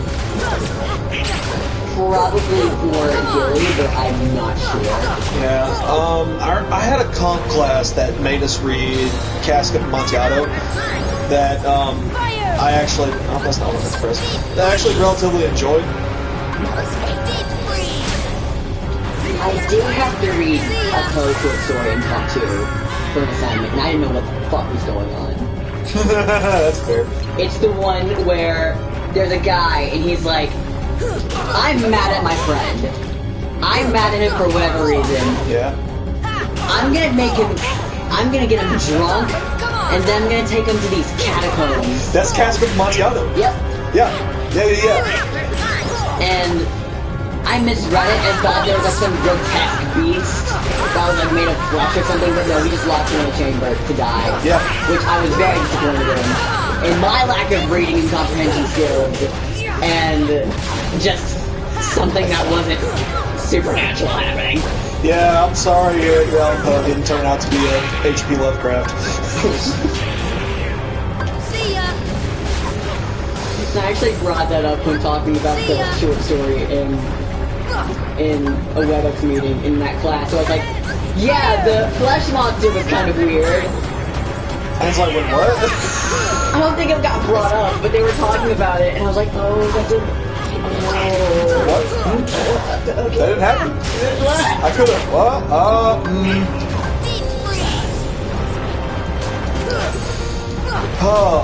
Anyway. So anyway... No. Yeah, I've just been kind of playing very absent-mindedly. I guess Yeah, what's going on? I guess my Jesus Christ. I guess my autopilot turned on because, yeah, now my brain is actually focused on playing, and we're at, not the final boss, but like the next to final boss. Basically, it's kinda, it's the weird Aladdin thing where it's like it kinda takes the story, but like mixes it up a little bit to sorta include our hero. Is the final boss also going to be Ursula, but like the big Ursula that's at the end of Little Mermaid? Oh man, you're super right. you're 1,000% right. Yeah. I know my Disney movies. I know how predictable the story can be. But like, this boss fight is notorious for being incomprehensible. So you get a hint early on that says hit the cauldron with magic, but no one's able to tell if it's like the same magic that the cauldron reflects or an opposite kind of magic to sort of counteract that. Because when you hit it with the same type of magic, sometimes there's no effect. So I've just been hitting it with the same in case something happens. I think that works. Because I've been doing good so far. But yeah, like if it's red, fire. Again.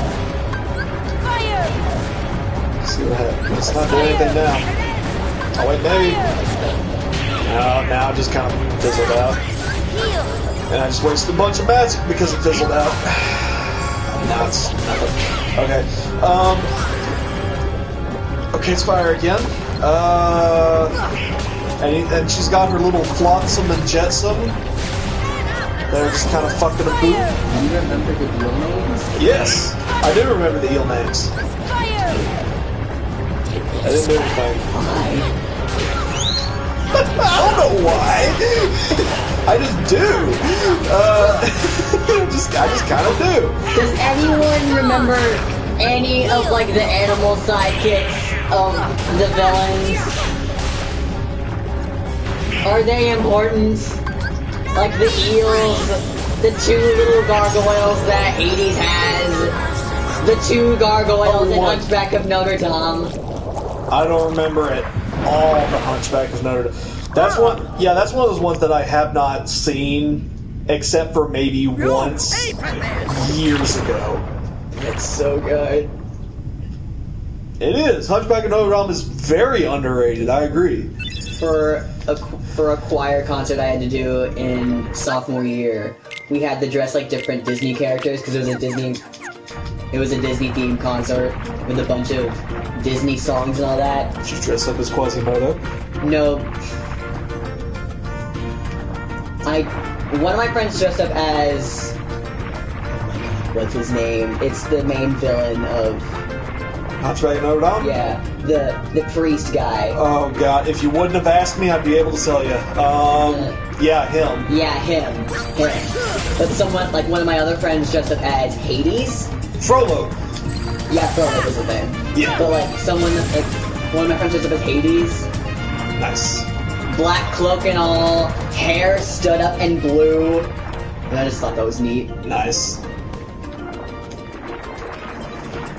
Oh, okay. So now I was the prince from Sleeping Beauty, because that's the only Disney character I look like.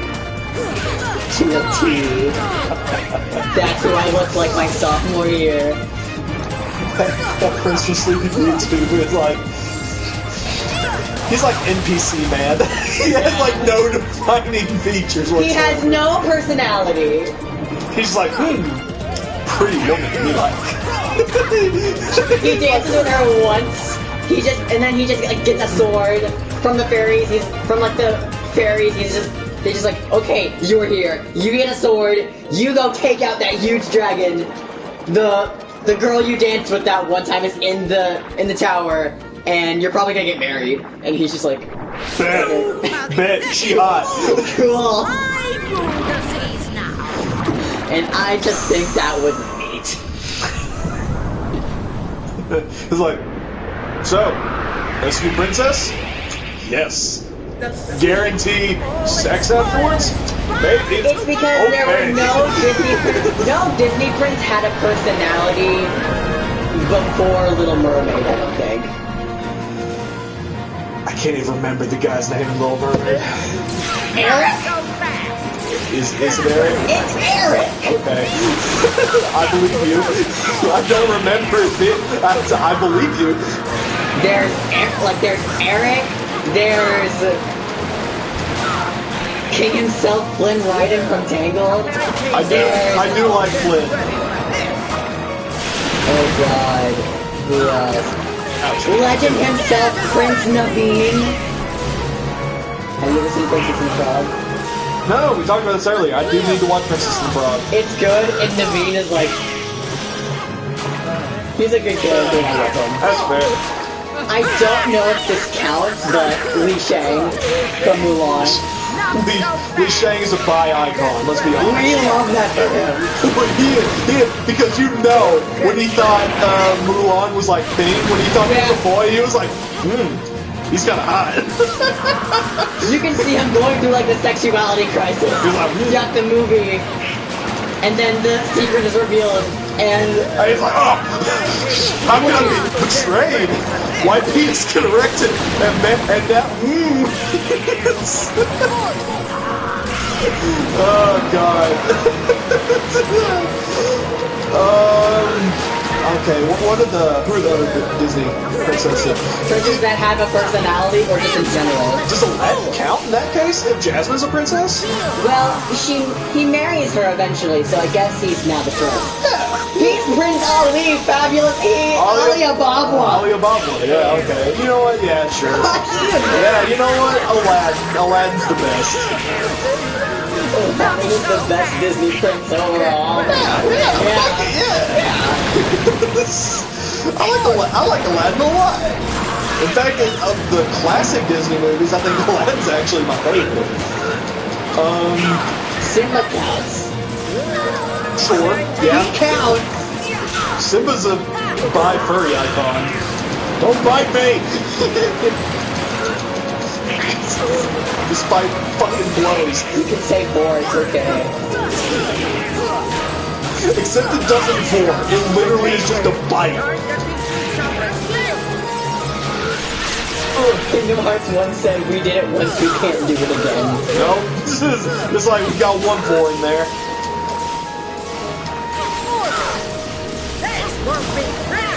God. Did we have the princess discussion? What entailed the princess discussion? Who's the best princess? Yeah, but like, now it's like, who's the worst? Who's the worst? Yes. 'Cause I feel like we gotta have that discussion. Also, a Disney princess that I forgot to mention when we had this discussion. Do you remember Wreck-It Ralph? Yeah. Do you remember the little girl from that sugar game? Does she count as a princess? Yeah, she turned out to be like the princess of that like little video game world. So she's technically a Disney princess. And I think that's cool. It's cool. I don't know if I count her as like the worst or best, but sure, it's cool. I consider my worst still being Ariel, considering what I mentioned earlier about her entire story arc being like, maybe I want some dick. Maybe I want some dick. Maybe I want some of that hot human ass. And oh shit, I'm dying.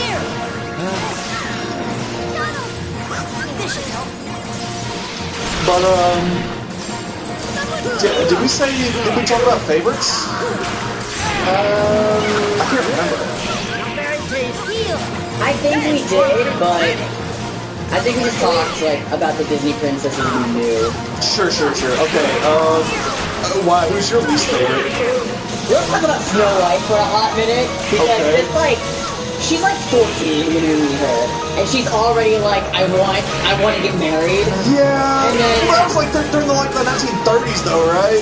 Snow White was like really early. Snow White takes place in like I think the 15 to 1600s, but was animated in the 30s. And she goes in this house of these tiny men she does not know and offers seduction for them immediately with no pay, no, I guess like a roof over their head and some food. But Isn't she also just like maybe a mile from like town? I don't know. and then she's old enough to know not to take food from random suspicious people. Yeah. Especially people that are out to kill her. Well, she was disguised as an old woman at that point, the queen. She was targeted for being pretty, and that's it. And the evil queen is like literally probably the worst Disney villain, despite being the first, because she's petty enough to get jealous over a 14-year-old. Yeah, she's like, hey, who's the hottest? Who is the Let's who's be the most beautiful okay. in the land? Maybe of the Mary? real, 14. maybe the real She's villain like, is the well, gotta kill her. Maybe the real villain is the magic mirror for saying a 14-year-old is the hottest in the town. Yeah, Because the magic mirror was like, mm. because the queen says like, hey, who's the hottest person in this town? It's me, right? The magic mirror said, no, it's this 14-year-old, and like it was early on enough for the queen to not be like that bitch instead of like, bro, yo, maybe stop. Maybe you need to get a new mirror. Maybe It's I like, hey, shatter this. It's like, hey, this mirror's malfunctioning. It's like, what's wrong with this? Like, I think he's a pedophile. The only valid mirror from any Snow White lore is the one in Shrek, probably voiced by Tim Curry. Is he voiced by Tim Curry? I think there's a magic mirror that's voiced by Tim Curry. I just don't know who. Oh, that's fucking awesome. I love Tim Curry so much. There's a magic mirror that is voiced by Tim Curry, and I forgot what movie it's from. Oh, God. Shit. I say I'm recently starting to rediscover Tim Curry because I haven't actually watched a lot of Tim Curry when I was like younger. Because like I want to say the biggest Tim Curry movies when I was younger were like Rocky Horror Picture Show. Yeah. And maybe a couple of Muppet movies that he had a good time in. But Yeah, recently I found a video of him in like some sort of... He like plays the main villain in some like weird strategy video game. Or something like that, and one of his lines is, "I'm going to the one place uncorrupted by capitalism," and you can tell he's about to lose it because he's just space. You can tell he's about to fucking start laughing his ass off because of how ridiculous the line is. Like, I'm about to go to the one place uncorrupted by capitalism. Space! And it's like, oh my god, Tim Curry, you're the best. Oh, he's the best. You say that about every actor who's like 1 second away from Absolutely losing it. absolute insanity. Tim Curry, Nick Cage. Yes. Correct. Nick Cage in every single movie that I've ever seen him in is maybe 3 seconds away from actually losing his mind. And you know what? Good for him. Granted, I've only seen probably 3 Nick Cage movies in my cinema experience. Didn't we make you watch Face Off? You made me watch Face Off. Yes. I watched the Mom and Dad movie with you guys. And I also watched the Nick Cage Prison Break movie. That Con Air? It's Con Air.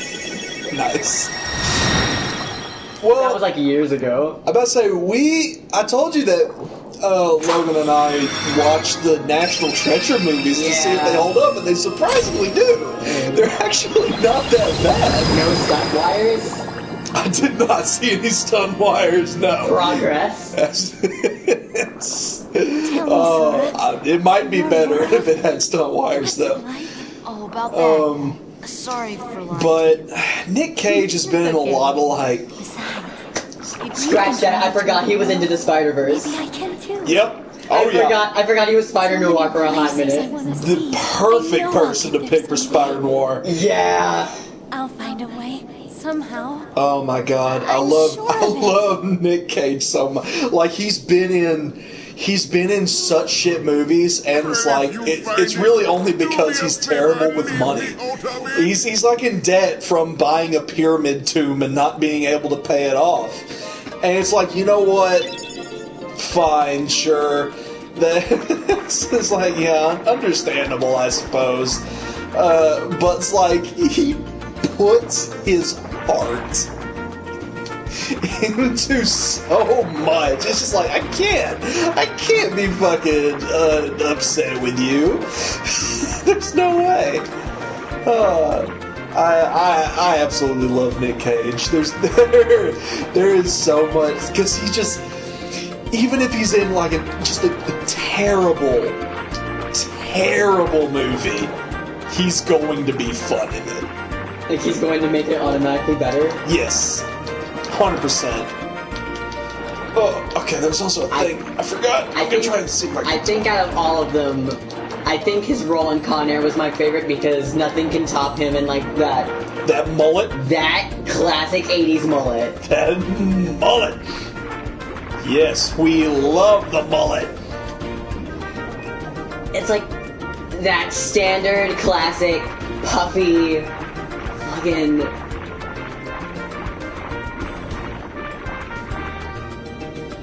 Use your words.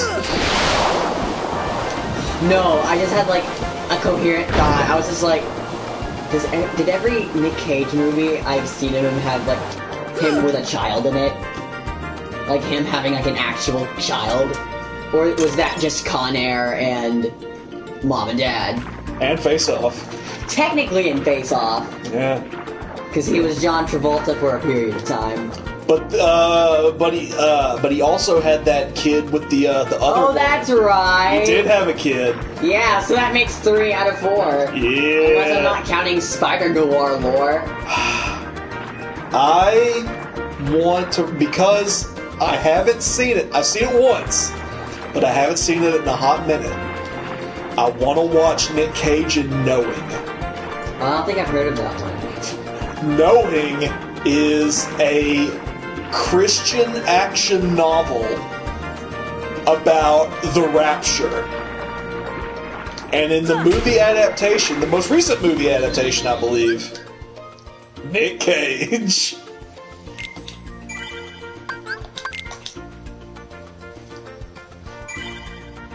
Alright. You look perplexed. I'm gonna take. We just beat this world. I'm gonna take a piss. I need to piss. Yeah, you need to get a drink. I've decreased this jar of moonshine from about 2/3 to a half. So I'm gonna. Pretty sure it's more than a half. Like slightly over half. Yeah, I'm looking at it now. Yeah, I took a chunk out of that motherfucker. All right, yeah, I gotta pee.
Because you are drinking pure moonshine, I think my friend is concerned.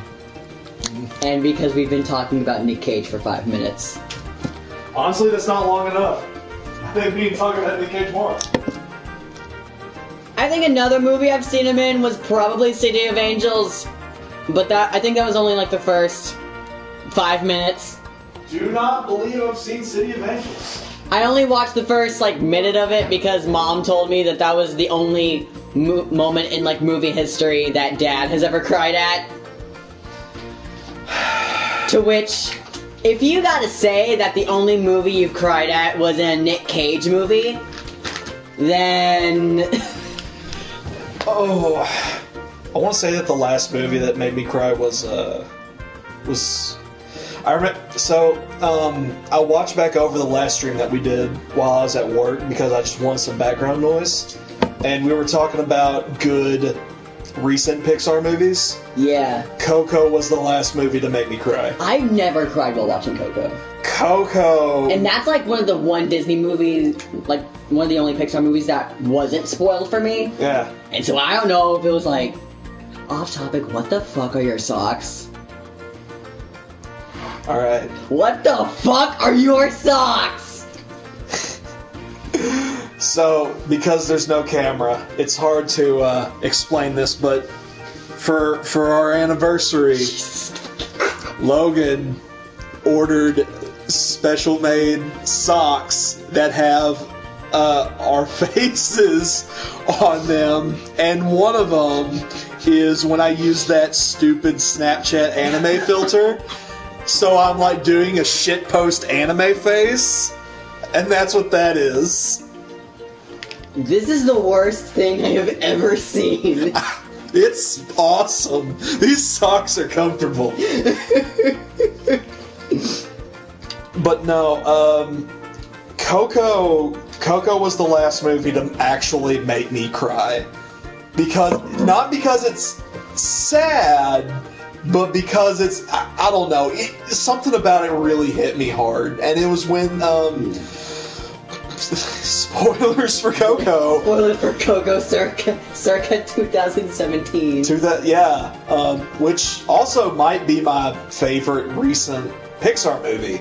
I really liked Coco. I liked it quite a bit. It's really good. Yeah, when they were crossing over the bridge with Grandma Coco, because she had passed over, that hit me hard for some reason. I don't know what it was, but that like hit me actually really, really hard, and that made me sad when you first realize who, like, why, because you get the title of the movie Coco, and then you get introduced to Grandma Coco. It's like, oh, why is it called Coco? And then you realize why. Because the song, one of the best songs in the movie, is named after her. You're like, ooh! It's like, oh my god! It hit so hard! Oh. But yeah, I absolutely loved Coco. It hit so many, it hit so many high points for me, and you know the music's fantastic. Spanish guitar is always good. I loved the story of it. I loved the animation in general, but like just the other side of the Marigold Bridge. Like that beautiful. Its use of color was amazing. Yes! Was amazing. All of its all of the colors it used to represent Dia de los Muertos. Yeah. I just drunkenly botched that. Botched that super hard. Dia de los Muertos. Yeah, it's absolutely gorgeous, and it's a great movie, and highly recommend. 10 out of 10. Yeah, it's a 10 out of 10. When it comes to Pixar, it's phenomenal. I think the last like actual movie I cried at. Oh, when I was down at Mom's place, I watched like a bunch of cheesy romance movies that were on Netflix because I was in a mood. Sometimes you just want to watch nothing but people struggle about their relationship problems. Okay. for 2 hours straight, and for me, that was Pride and Prejudice when it was still on Netflix. Now I know you're not a period guy. I don't care for period pieces myself. That's just a personal preference.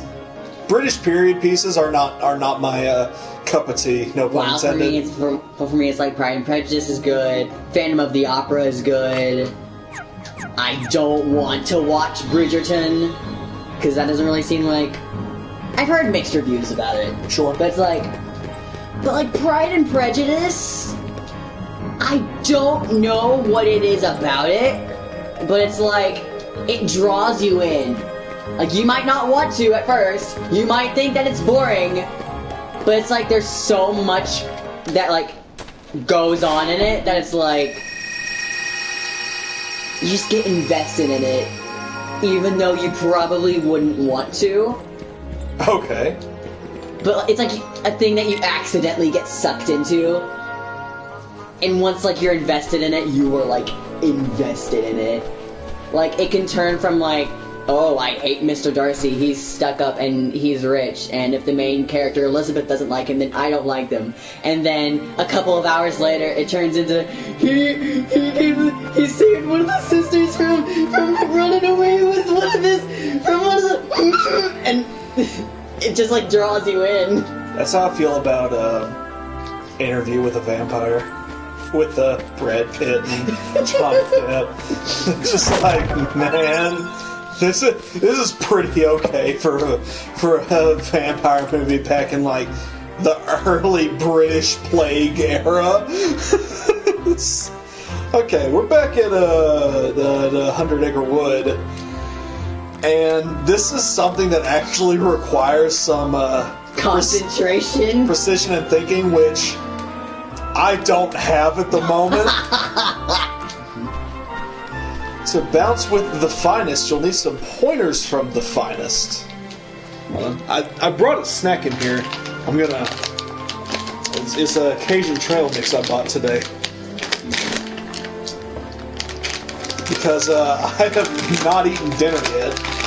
Which is probably why the moonshine is hitting me as hard as it is.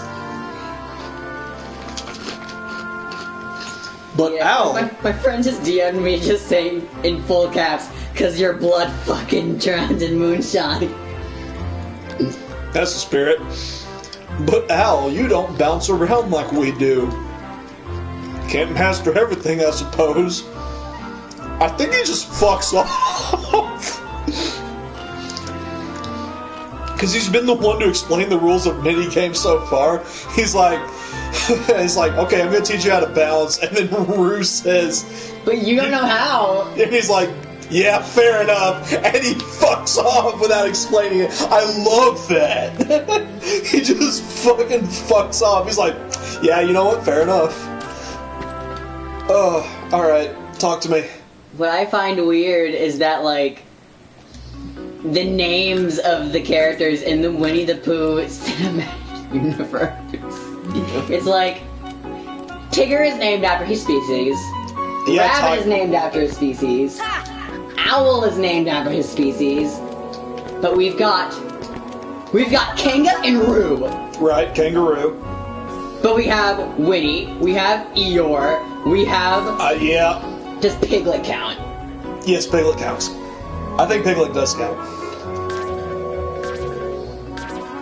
I just find that weird. It's like... Eeyore... Can't Christopher Robin come up with better names? I don't know what Eeyore means. I'm gonna be 1,000%. I don't know what Eeyore means. Winnie. It's probably the sound that donkey makes. Yeah, I can see that. Okay, did he do this? Because I gotta match it. Okay, good. Whew. Basic memorization skills right now are very... Do you need a sober person to help you? Please pay attention in case I don't. Okay, so use that to bounce up. I sort of remember. Okay. Then down on that one. Oh, never mind. Okay, I've got on that. the left side. Yeah. It's the second one that was worrisome to me because it required some repetition. Now I just need to... Alright, we're good. We got it. What happens if you fall off? You fail. It just straight up tells you, it's like, no, you can't jump like we do, and it makes you do it again. You're good at jumping, anime boy. Have you ever heard of a hot topic?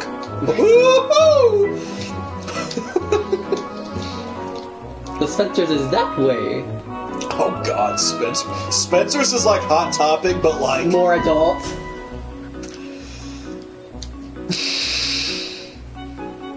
Maybe? Yes and no. Because Spencer's like both more immature and like worse at the same time. Hot Topic is like teen rated, while... It's like... Hot Topic is like PG bordering on PG-13, while Spencer's is just R. Sure. Maybe PG-13 in the front, but R in the back. I think that makes Spencer's goofier though, like in its own right. Like it takes itself way too seriously. Well, Hot Topic used to be like all about the grunge and the emo and the rock bands, and now there's Disney merchandise, there's BTS merchandise, there's more of that. It's been very consistent with like junior high merch, like stuff you'd be interested like. They know their target middle school audience so well. Boy, do they! While Spencer's is like more for late high schoolers and college kids. Oh. Because they, like, have shot glasses and shit.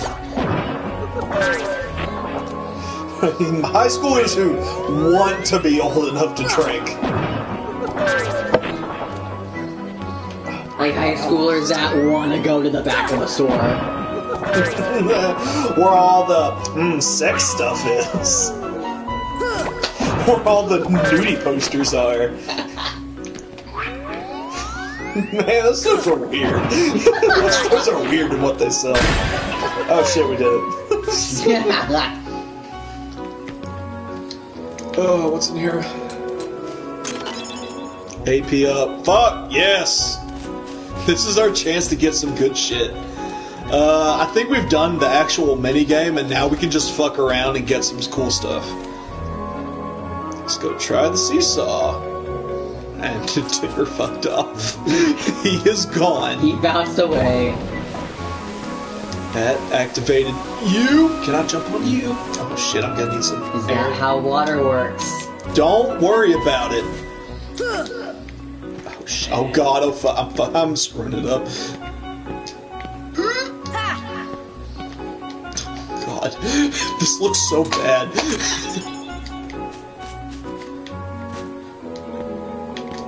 Okay, I think.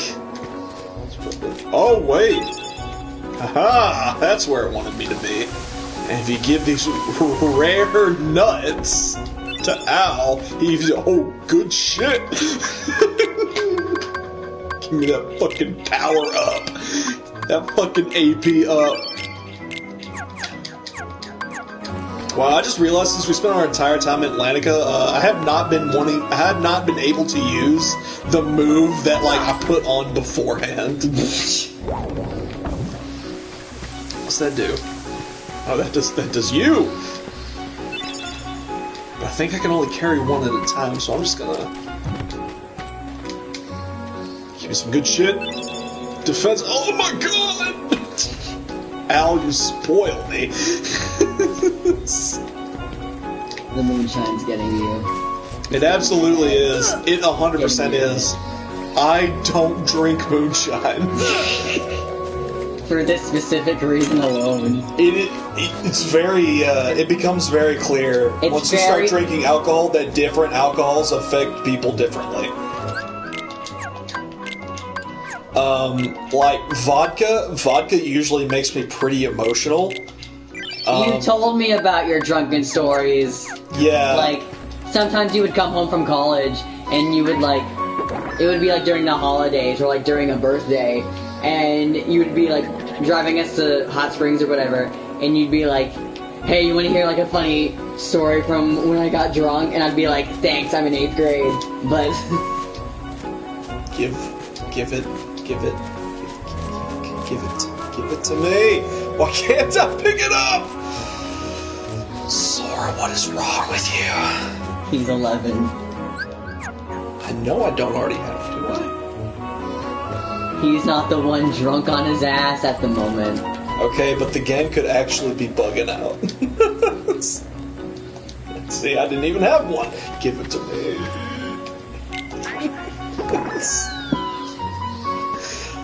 People say that the first Kingdom Hearts doesn't hold up well, but I think it does. I didn't say that. You said that. I did. You're right. I keep saying it. I'm always right. I have never said anything wrong ever. There we go, Christ. When have I ever said a single incorrect thing?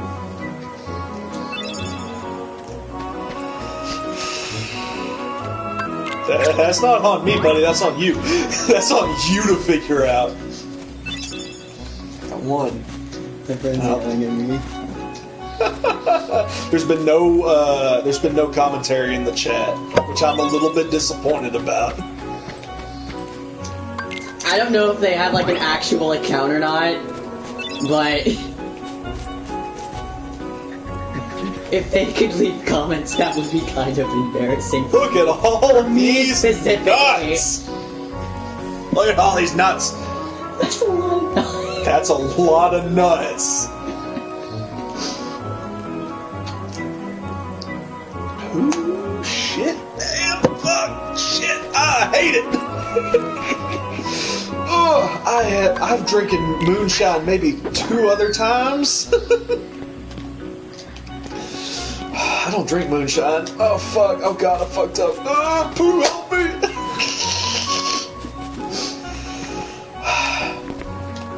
Starting to feel a little warm.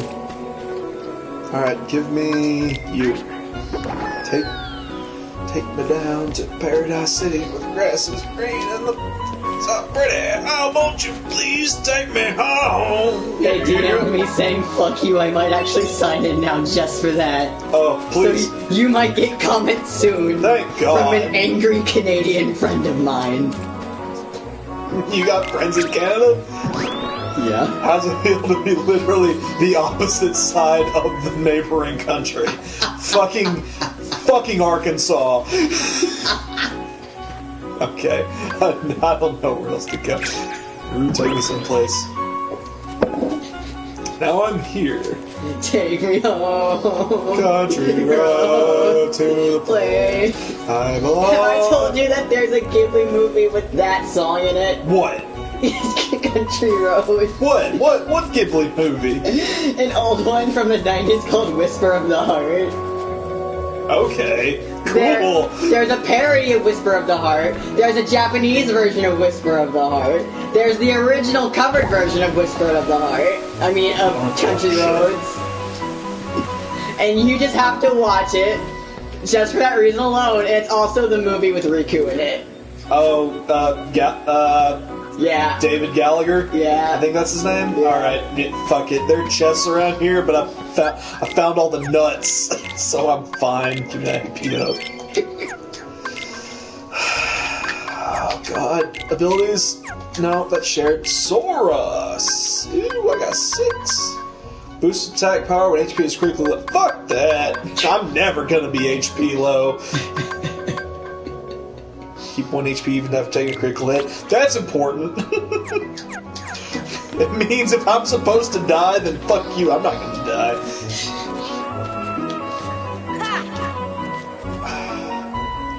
There's other shit around here, I just know it. My fucking lizard brain is telling me that I have... You playing this while Smash sounds like a middle schooler with a god complex.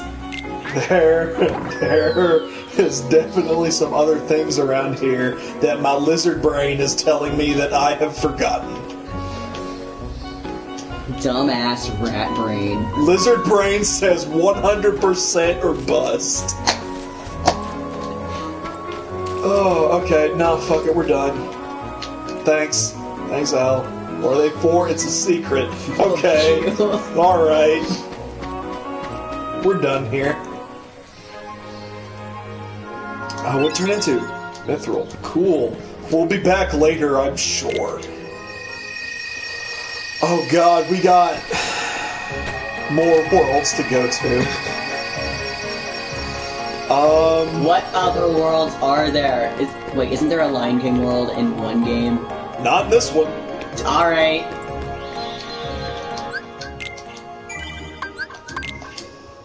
Not in this one, but, 2, there's a Lion King world.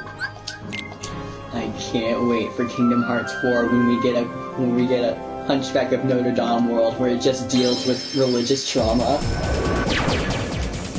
There is a Hunchback of Notre Dame world in one of the games. Does it deal with religious trauma?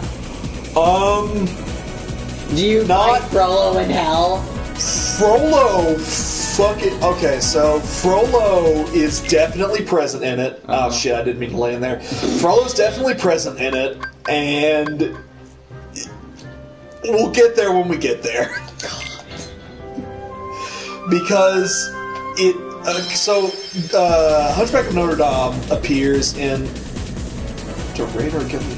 I don't remember that. Don't fucking tell me what I equipped. Excuse you, they have multiple degrees in engineering, and you don't. I'm not sure I believe that. Then why are they engineers? That's a good goddamn question. They gotta have a license for that shit. In Disney Universe?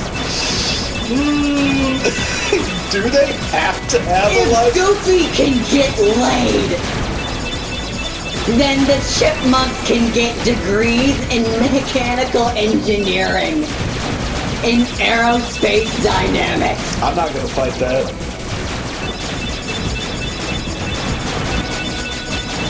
If Mickey Mouse can be canonical king, don't tell me that 2 rodents don't have college masters, PhDs, whatever the fuck. They got something. They got something, I'm sure.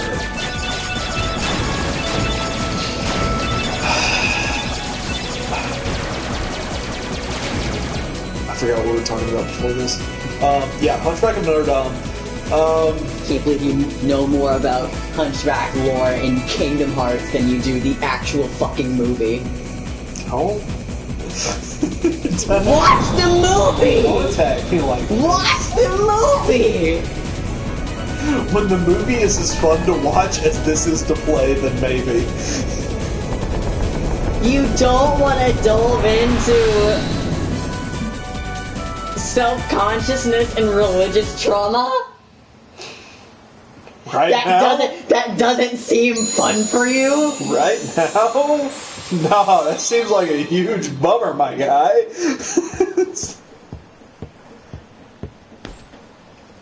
Congratulations, you're gonna get chats now. I didn't think you'd come, I am Sora. so sorry in advance. Sweet. Good to I see you am again. so sorry in advance. I get more shit to talk Are about. they that important to you? Maven's More important than Canadian old friend friends? here. What part Instead of of worrying about Canada them, are you from? You should be asking about her. Oh yeah, story's happening That's now. right. What province? While you were off goofing around, I finally found her. Not so fast. No shenanigans aboard my vessel, boy. I've actually never seen Peter Pan. Why are you Not siding the with the first one, Heartless? not the second one. The Heartless two. obey me Not now, any of the Sora. Tinkerbell movies. No, I know have nothing. nothing to fear. I know nothing of Peter Pan You're lore. stupid. Sooner or later they'll I've at swallow your least seen the heart. first one. I didn't know there was a second Heart's one. too strong. No, Yeah, the second one, there's multiple CGI Tinkerbell I've movies. picked up a few other tricks as well. Secrets of Fairy Hollow Like or this, some for shit like that. Western Canada.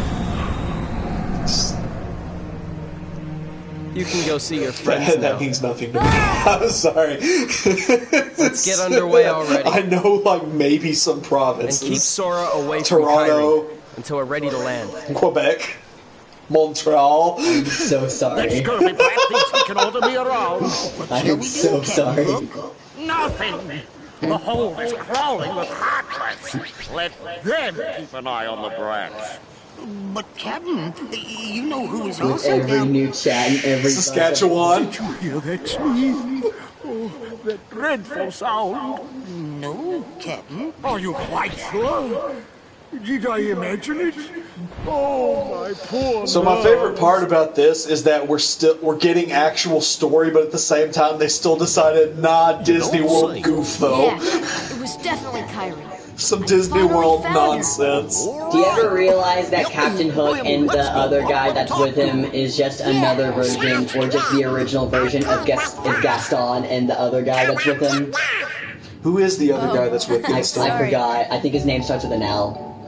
I remember No Man with Gaston. There was like a single man that like Looking for a always way out? gassed him up in the original, but Who was are you?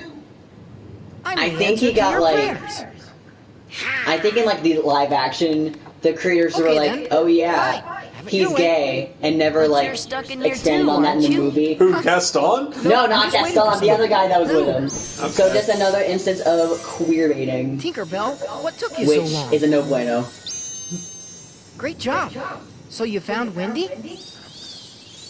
Hold on. There was another girl there too? Wait, never mind. I remember. Are you I know crazy? one thing There's about no the Peter way Pan I'm gonna leave movies, and Wendy is that there. at one point, I think Tinkerbell fucking dies when she doesn't get attention. And God, if that isn't like a mood, Tinkerbell is a very Tim. stray. Open up the door. Is a very. I'm gonna say this as gently as I possibly can. Is a very Pan, I'm sorry. weirdly sexual We're in this character. together, but only till we find Wendy.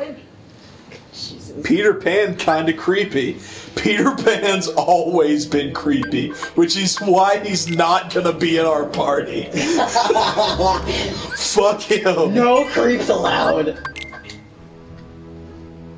I don't trust like that.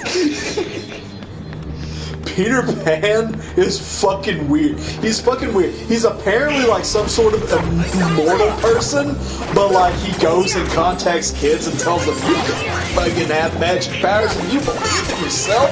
And it's like, He's like, what are you doing in my house? who are you?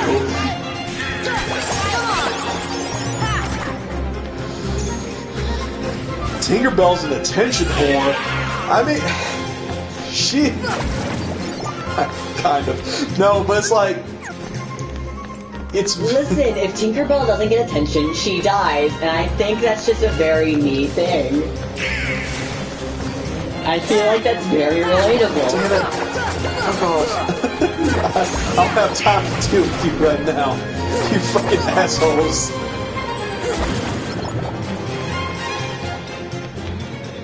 Music in this world is very good, though.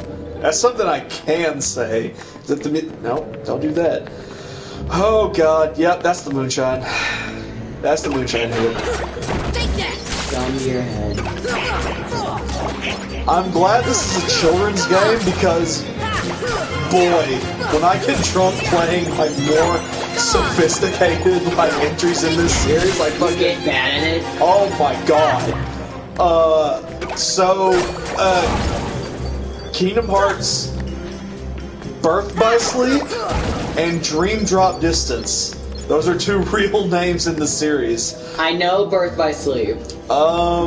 So they deal with a combat system that's very different. It's like a combat deck where you can build your own moves, and so you can get rid of old moves and combine them with other moves to make new moves.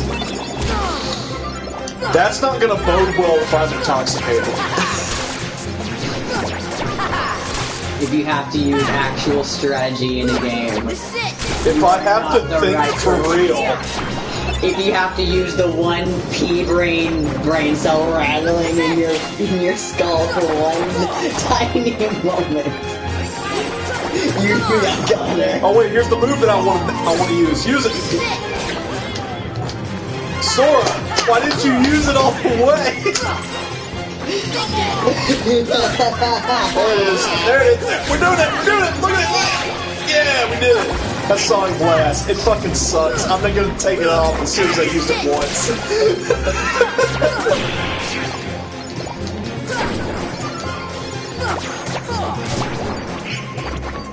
Alright, who's left? You. Get out of my house. This is a boat. It's also my house now. You just got here. This is my domain.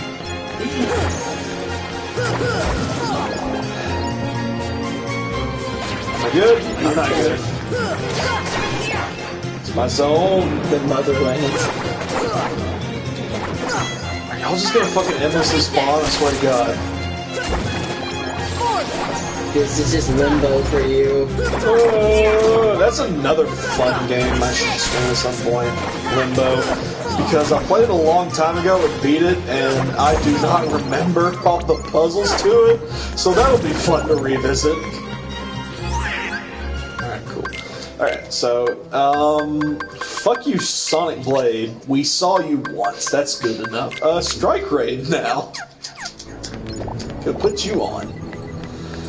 Alright, I came from... I can't angle the camera properly. I'm pretty sure I came from there, so we're just gonna go up here. See what happens. Is this hey, cutscene! Is this entire world just the boat? So, how come you can No. fly? Anyone can Sort of. Wanna try? But... mostly.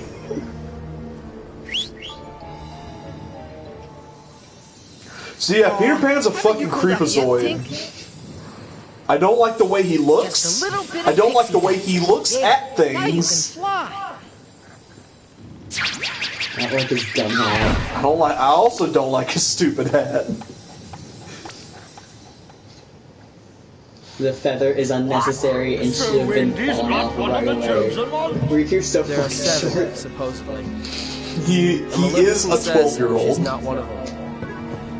Toy Stanker as He soon also as possible. kidnapped a woman to Leave all only the be dead told, weight it's like, yeah, behind, this is including one of the her. princesses we After the need. trouble of capturing her, And why those 7? Try playing What Getting is Maleficent Over It planning with anyway? Who knows? Bennett Foddy while As long as intoxicated. it That's means quite the getting rage Tyrese Hardback, stream. I couldn't care I've less. seen that game being played, You're wasting your and time. I don't need The to do Hogwarts that. have devoured that girl's heart. I'll stake me other hand it's lost forever. I will find it, Speaking no of matter dumb what. fucking hats with feathers sticking out of it.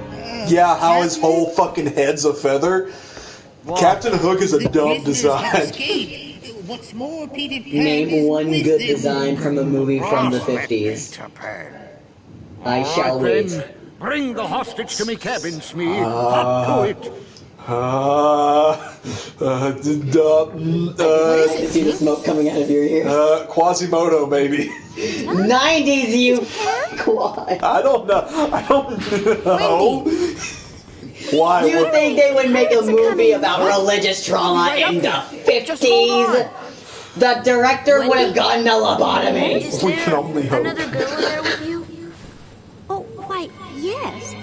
But she seems to be asleep. She hasn't budged an inch. There's this peculiar girl up Kyrie. here who might be one of those queers Mother was talking about. Oh no. One of those gays Mom warned me about.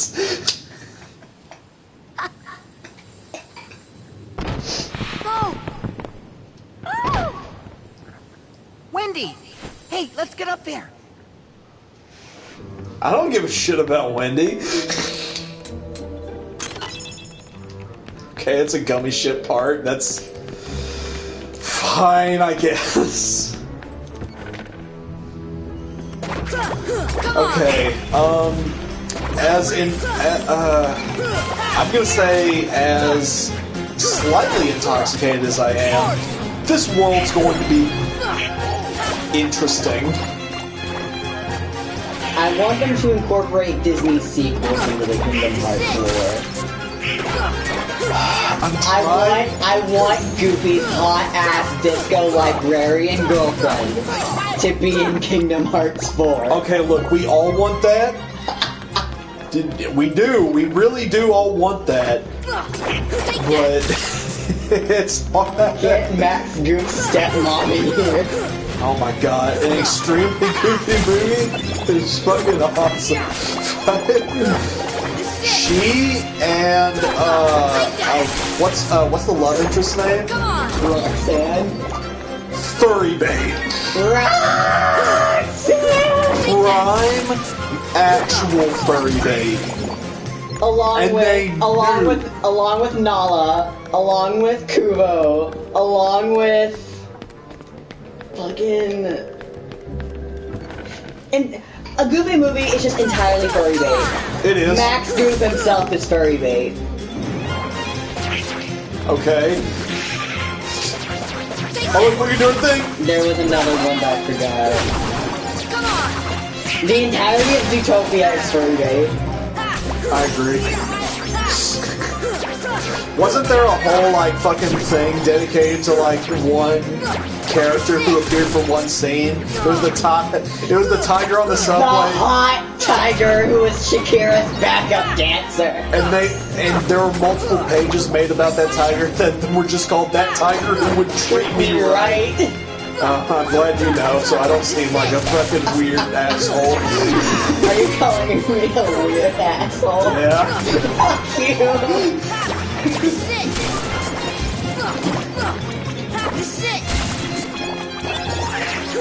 Oh my god, I'm trying to reorient myself in this fucking video game.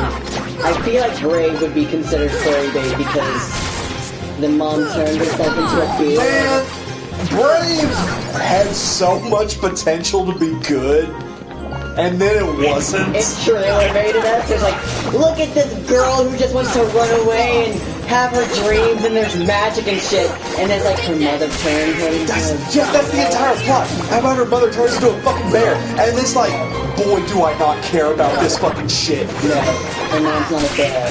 She's a bear. Shut up. Her mom turned her into a bear. Shut up. If you had the chance to change your fate, If you could change your fate, would you? would you? Can't escape from crossing fate. That's something completely different. If you could change, can't escape from crossing fate. That's fucking Guilty Gear. Oh shit, we're here now. Okay, hold on. Us finding progression in this game with me right now is entirely chance. This is no way related to anything we've ever talked about on stream, but I just want you to watch Gravity Falls so bad. I know I need to watch Gravity Falls so If bad. I can watch it in 3 days, you can watch it in like a week. I'm aware. I know. I know I need to watch Gravity. I've been told. But by you specifically, I've been told Yes! to watch Gravity Falls. And I will say it multiple times. And I am willing to rewatch it again with you. Can I jump up there? Because it's known to be like one of the perfect cartoons. Sure. Like story-wise, writing-wise, animation-wise. Because like for like 2012 standards. Yep. And What else would you consider to be perfect cartoons? Jeez. I definitely have favorite cartoons, and there are definitely cartoons that I've heard are perfect, but I've never seen all the way through, like Samurai Jack. But Riku, Samurai wait! Jack, I almost mentioned Samurai Jack. Samurai Jack, I hate to say it because not a lot of people feel this way. Samurai Jack, I feel, flubs it in its last episode. alright. And I hate that it does because the rest of it is so fucking good. Like when it decided to go over to Adult Swim or Toonami or wherever it went over to, it did so well until it decided to end. Or we can talk about Alice in Borderland. Jesus fucking Christ, please, I am begging you. Maven, talk about Alice in Borderland. Kill time so I don't have to. There is now a special section in my brain to this dumb ass fucking show. And okay, I don't think I've told you about this, but I told you that I'm reading the manga, right? Oh, you didn't tell me that you were reading the manga. I'm trying to read the manga, but it's making me mad. How is it making you mad because of how different it is, or like? Well, I understand that it's the original version, but there's a lot of things about it that I prefer it to the live action, and there's a lot of things that I feel like the live action did loads better than the original manga. Sure. Like, do you ever want to read the manga? I might read the manga at some Do you point. care if I spoil it? Because I've only read where episode 3 ends. How far ahead is it spoiled?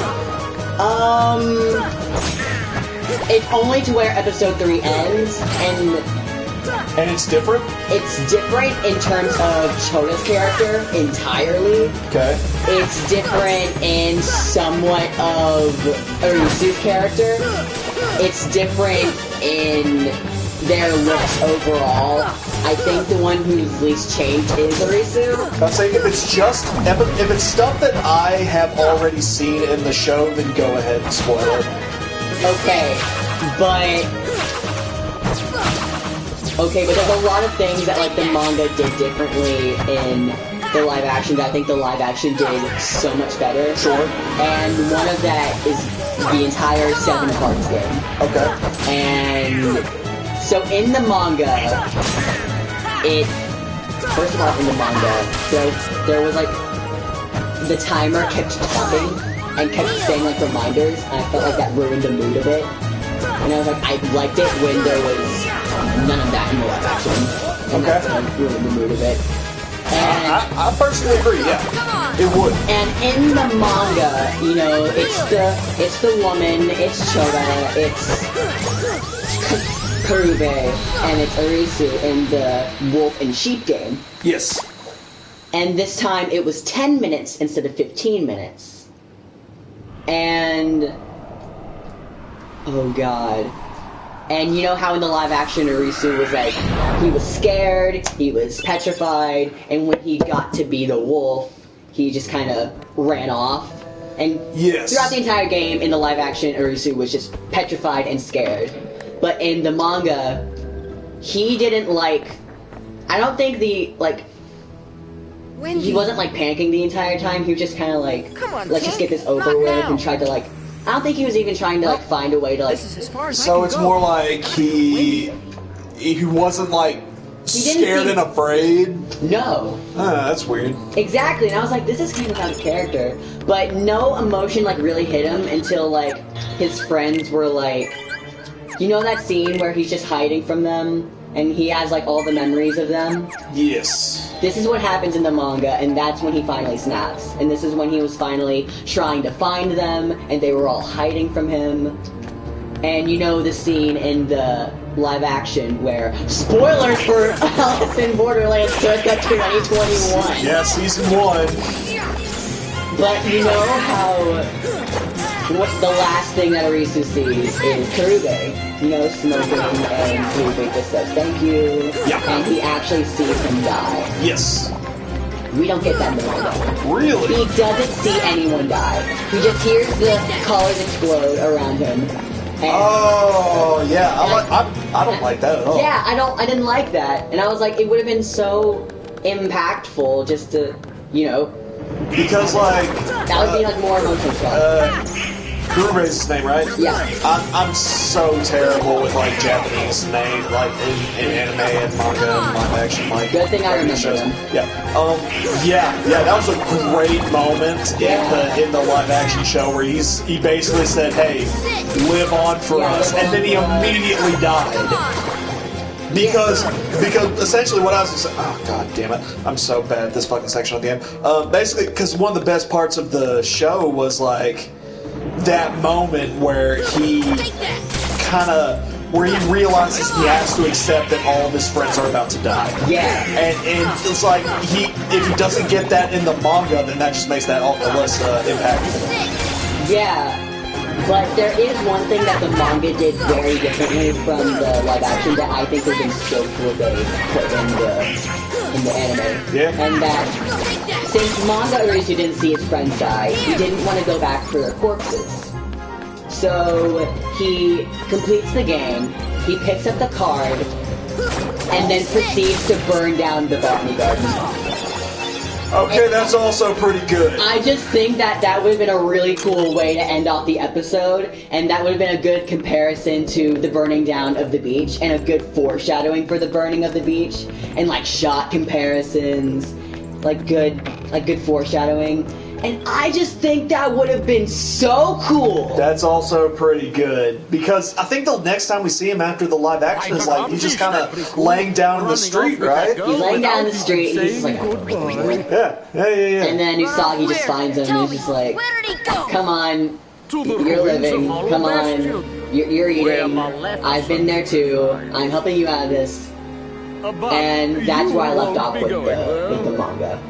And I've been meaning to catch up with it. Oh god. Specifically Shishnia.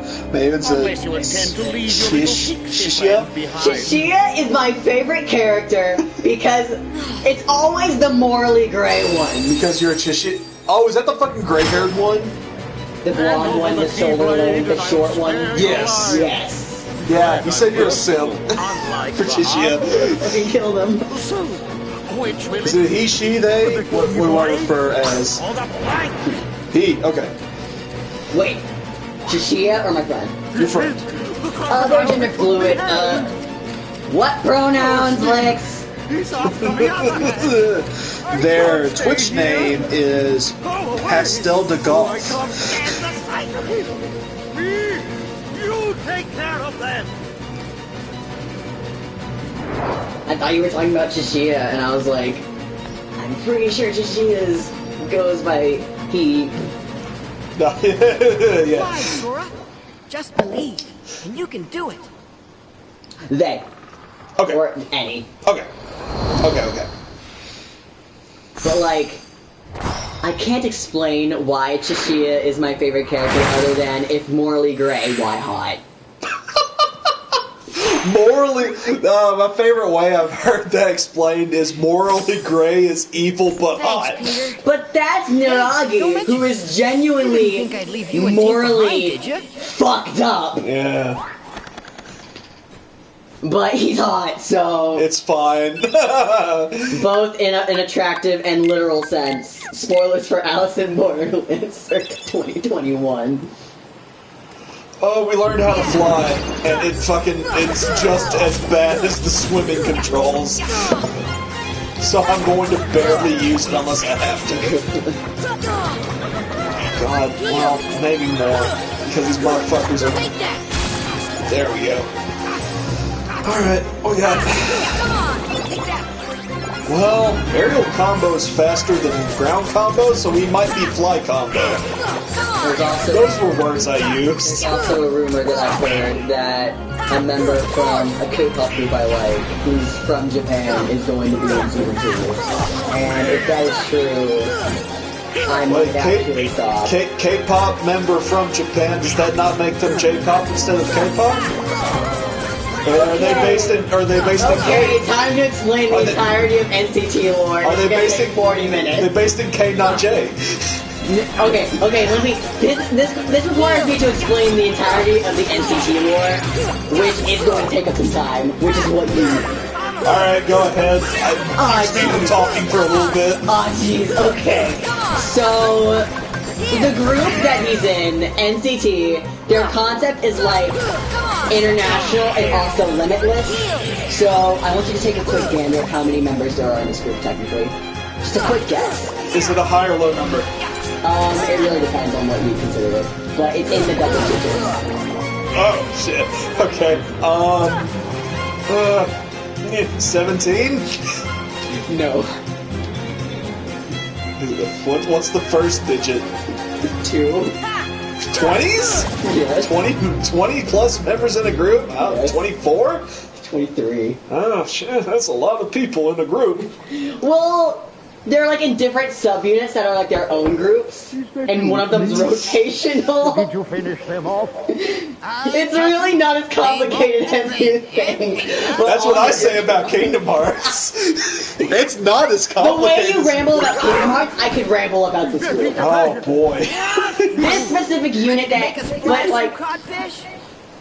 Now, but I'd say like one of their like ideas is like international. So they've got members from not only Korea, but Japan, China, one of them's from Taiwan, Hong Kong, America, Canada. So, they're still technically K-pop, they just have because members they- from yes, all because around the they're globe? Yes, because they're in a Korean agency and they sing in Korean. Okay. That's what qualifies as K-pop. Alright. No, okay, I understand that. Okay. I follow. And the guy I was talking about, who might be in Alice in Borderlands Season 2, his name's Yuta. He was the only Japanese member for a while, but there have been 2 new members added in the group in NCT 2020, which is a collaborative album between all subunits. And there's a new Japanese member named Shotaro, and he's cool. Okay. But there's like 3 subunits of NCT, along with 1 rotational unit, and so together that's 4 units. There's 127, which 127 is like, I think the longitude of Seoul, Korea, which is why it's called 127. Dream, which consisted of the younger members. All of these debuted in 2016, except for Wavy, which is the Chinese subunit.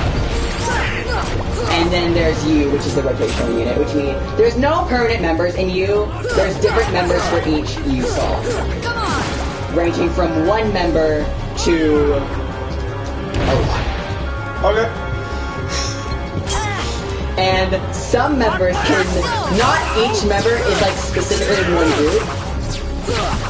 Like, so far all members have been in an NCT U song, but Some members can be both in Dream and 127. Some members can be both in 127 and Wavy. But so far, no one has ever been in all four. Okay. And most notably, the member who is most notorious for being in the most units at the same time is Mark. Mark. If you ask me to name all of the members, I will do so in order. Yeah, do it. Fuck it. Oh god, okay. From oldest to youngest. If I get one I always seem to forget someone or mess up somehow, and Twix is gonna get mad at me. Okay, starting from the leader and then oldest to youngest, there's Town, Tail, Johnny, Utah, Coon. Johnny Utah sounds like a character from the movie himself. You made me mess up and now I gotta start over. Start over. Fuck you! Dude, Taeyeon, Tail, Johnny, Utah, Kun, 10. Who's also a 96 liner? I think that's all the 96 liners. And then it goes to Jaehyun, Winwin, Jungwoo, Lucas, Mark. Who was also born in 99. Xiaojun, Henry. Not Henry! Henry. Okay. I think that's all the 99 liners, and then we get to 2000, which is Renjin, Jeno, Hichan, Jaemin, Yangyang, Shotaro, Sungchan, Chanla, and Jisung. That's 22. Who did I forget? Chat, you know what to do. Lex. Correct them on how wrong they are. See, I always seem to forget someone, and I forget. What is it? Do Young. Fuck off! That's literally their bias! I was literally just like, what other 96 letters are there, and I forgot.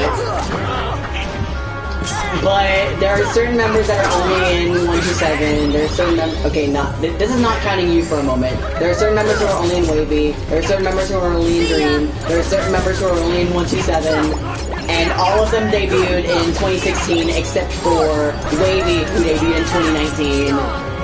And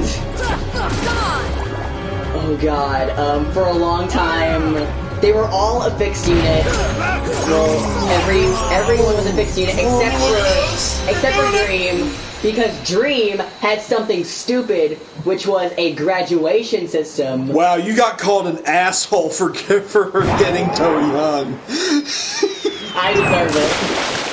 I deserve it. Oh my god, we're at maybe 1/3 of a jar of moonshine. Is it in all caps? Yes. What did they call me? I pulled down Mount Resonance album to make sure you didn't miss anyone. I'm gonna get murdered. Once this stream is over, I'm getting murdered. Oh, fuck. Oh, this is my favorite stream that we've done so far. But, okay, it's because you're intoxicated and hammered as shit. I'm not as shit. Wait till I tell Kyrie. I've been Wonder if she'll believe me. Probably. But there This is me at, You can bring her like, to Neverland. out of 10, this is me at a 5 of so intoxication. scared. You can do But like anything, in Dream, right? in the Dream unit, there was like since it was the youngest members in the I group, know I will. there was a graduation system which, if you turned an adult, Pirates, you got everything else that's happening. basically off the group. And the aging system in Korea is way different than ours. You say there's So something once there. you turn 20, you're out of the group, or not like out of the group, just you can't come up with them anymore. And it's like, which is very. It was very problematic from the beginning, because there was the oldest is Mark. He graduated, quote unquote. It's in whack, 2019. chat says. Oh, I agree. And it's like, there's one 99 liner. He graduated, quote unquote, and then there are four members who were born in the same year. So if they graduated, all of them left, leaving 2, which would have messed everything up, and no more Dream Unit. And so, after begging, it's finally now a fixed unit, and Mark's back in NCT Dream, which means he's still now in probably the most groups. And we haven't even considered Super Run yet, which I don't think technically counts as NCT. because Super M is fucking whack. Because it's like, it's considered to be the Avengers of K-pop, if you will. In Korea, when you're born, you're 1 year old. Then when it's New Year's, you're 2. So you don't age on your birthday. Once the New Year passes, you are now. That's how you age. Interesting. It took me like a good year and a half to finally get that through in my head. I would not have guessed that anybody else ages 1 year unless it's your birthday. No, if it's New Year's, okay, that's interesting. Yeah, no, I have not considered that. Okay. Oh god, where was I? I was about to talk about something. Oh, that's right. The Avengers of K-pop, if you will. It's made up of technically 4 groups, counting Wavy, but it's made up of 4 groups, all from like hand-picked members from each group. So we have 4 members of NCT, which are Ten, Lucas, Taeyong, and Mark. 2 members of EXO, Baekhyun and Kai, and 1 member of SHINee, and that's Taemin. And that was the signed poster I was supposed to get. So, I'm sorry if this sounds intolerant. The more American names, like Lucas and Mark, are they from... Lucas is a stage name. He's from Hong Kong. Okay. Mark is from Canada. Okay. So he's Canadian-Korean. Okay. Johnny, that's... His actual birth name is John, but he's the one from Chicago. I feel like I'm learning so much. Is there anyone else? Anyone else with a stage name? Doyoung's real name's not actually Doyoung, it's Dongyoung. Haechan's a stage name, his real name's Donghyuk. Oh, I gotta go down the list. Xiaojin's a stage name, his name is Daejun. Xiao's just his last name. I always forget Hendery's real name, but I've always just called him Hendery. Which, as a Canadian, I will punch Mark. What does that mean? Out of all the Canadian idols in the K-pop industry, my friend here has, like, when it comes to, like, giving off that Canadian representation in the media, Mark It was reckless to bring her here is without definitely using a vessel. Remember, Is he the relying morally too gray? heavily on No! could cost you your heart. He's just, in lack of a word, Bad but hot. embarrassingly endearing. A castaway, Elaborate. though his Some- world perished. The things he does, like, they're endearing, but they also give you secondhand He embarrassment. apparently Okay. followed her here through No, sheer force of no, will. I understand that. But fear not. No harm will It's like a train wreck. You can't look away. Ah, It man, is fair not enough. for your power. My power? Yes, the untapped power that And then there are lies other, within like, Canadian idols in the K-pop industry, to which It's time you my friend here is like, awakened that yes, power you, I and like you. realize your full potential. Drippin', 119, Drip, Whiplash, Baby That- Don't Like It, etc. That's all the songs about sex NCT has. Okay. They have the plethora of Ho Peter, anthems. are you really going back to Neverland? Oh, anthems. Afraid so. But we You can heard me see right. each other anytime. Alright. You heard me completely correct. Okay, fair enough. I think those are all the songs that Mark has like written to. Which, another reason, I guess. Because my friend here perceives Mark as a horny bastard. Okay. Oh boy, she's getting steamed And again. when getting interviewed Do about me the a favor. songs about Look after her for sexual me, will ya? intercourse, they try to avoid What? using the word sex as possible. So they're probably just they're always like, it's about the connection between, like, it's intimate, when you're like in a relationship. It doesn't even have to be a relationship. It's like that. And it's like, just say the word sex, you can do it. You can do it. I don't think they can, though. Well, I mean, they can swear, I think. To what extent can they swear? Can they say the F word? I think they've said that on lives, but like on accident. But it's still funny. Okay. Doyoung said fuck once.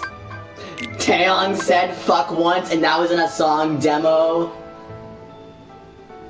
Wavy has an entire song about what's perceived as a one-night stand with a person of a different language that they can't understand, and vice versa. And that's fun to listen to. They most recently put out a song about birthday sex. Oh! I remember they were interviewed about a song. One of the songs mentioned was Whiplash, which was so obviously about sex, but they couldn't, like, explain it. And one of the writers, the leader of NCT, Taeyong, he was just like, I wrote this about my sister, and everyone was like, that's so much worse. That is so much worse. No, just say about sex about a girl. Please, for the love of God, say it about a girl. Please, fuck. Oh god. See ya! Deep freeze! See ya! New in the chat, there's also... When it comes to songs about sex, it's like Wavy, the subunit Wavy, has like the most of them. Nectar and After Midnight being both of them. They were also the ones that did Love Talk, I think. Both that and the English version. See ya! There's gotta be more. There's gotta be. But NCT in general is just a wild experience, and it's really not as complicated as everyone thinks it is. I think it's relatively complicated. Once you, like, know it better, it's like, oh, this isn't too complicated. Okay. Do the thing. That group is to me like Kingdom Hearts is to you.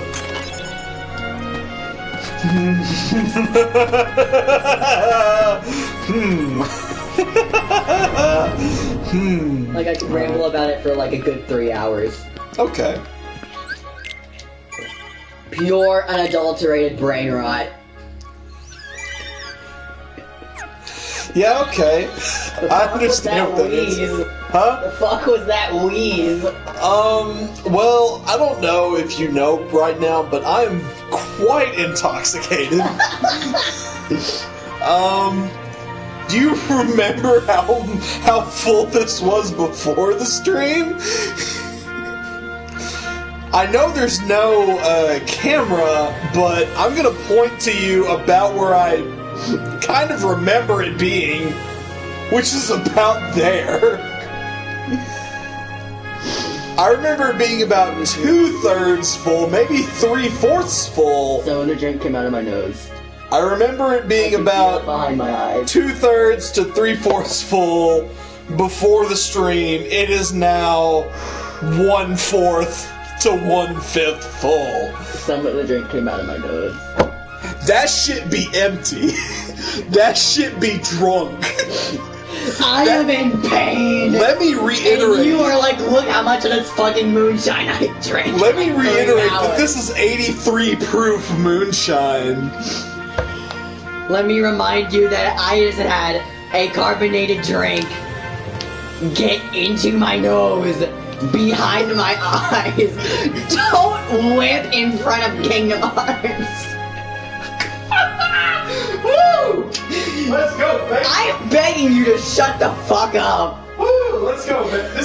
I am begging you. This might be the first time I've been, like, drunk in my own apartment. Well, how long have you been here? A good... Over 6 months, because I had to... 6 months exactly, I think. Yeah, they made us renew the lease at 6 months. That was like that was like 2 months ago. Oh, dang. So, 7, 8 months we've been here. All I know is pain and anguish. Everything burns!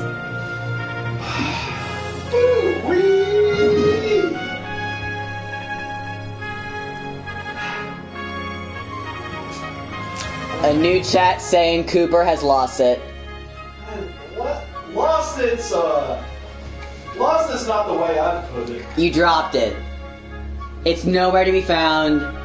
It is scattered across the floor under the the gap between the shelf, the bottom shelf, and the floor that your hand just can't fit through. Once this stream ends, I'm thinking of making a fucking fat bowl of French toast crunch. Because that just sounds delightful. Phil, give me the cup that I need. You're gonna wake up tomorrow feeling like shit. Let me tell you right now, it's been worse. Has now bumped up to a 6, maybe even a 7 out of 10. Oh, this had.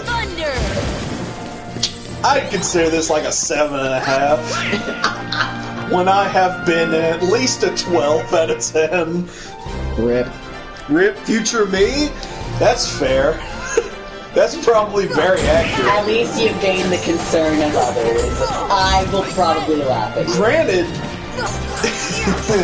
if I had work tomorrow, which I do not, then rip future me. But right now, future me is gonna wake up at maybe 2 p.m., so I don't have to give a shit right now.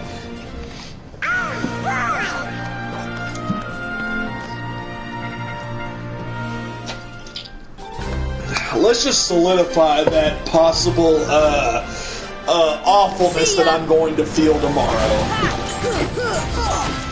You have recorded evidence right here.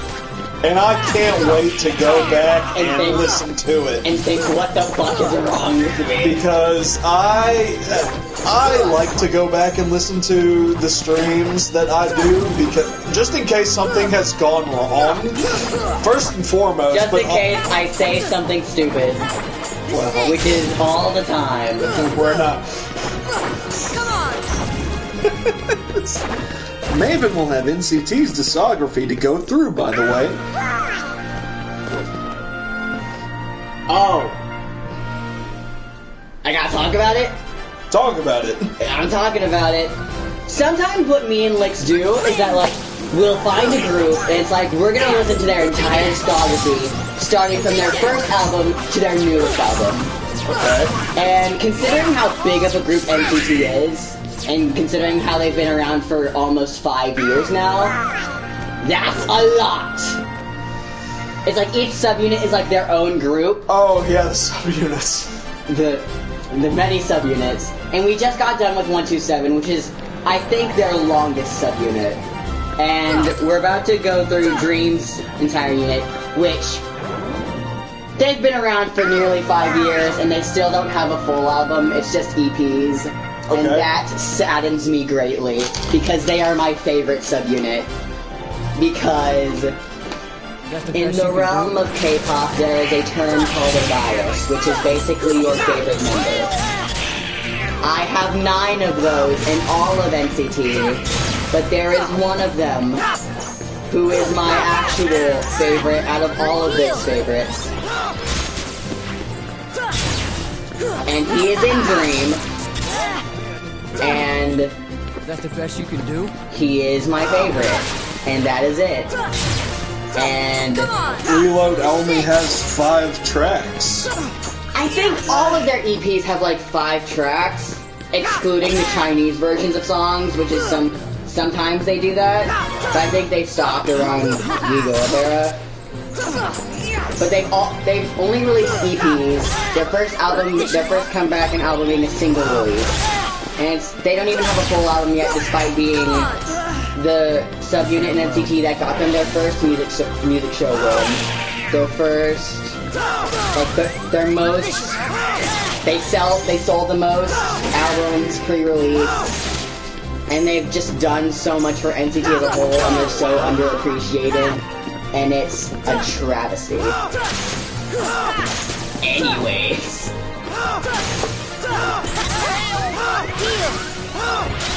Anyways, Cooper's going off only muscle memory for right now because goddamn am I sucking shit at this fucking tournament right now. I just like to press buttons. Oh god, I'm almost dead.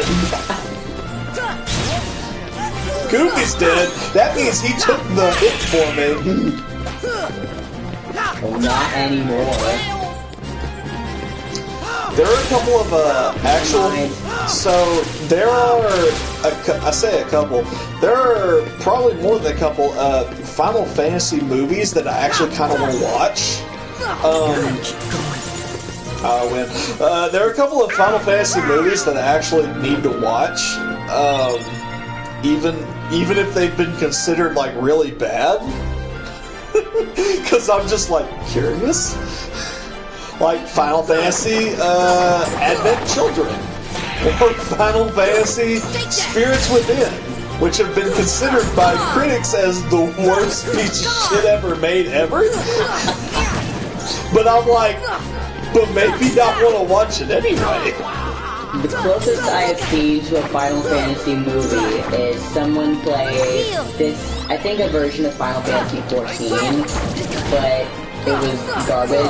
Final Fantasy 14? You mean the MMO? I think it was the MMO, but they decided to shut it down, and they were going to have like a special cutscene at like the very end of it to solidify the end of the game.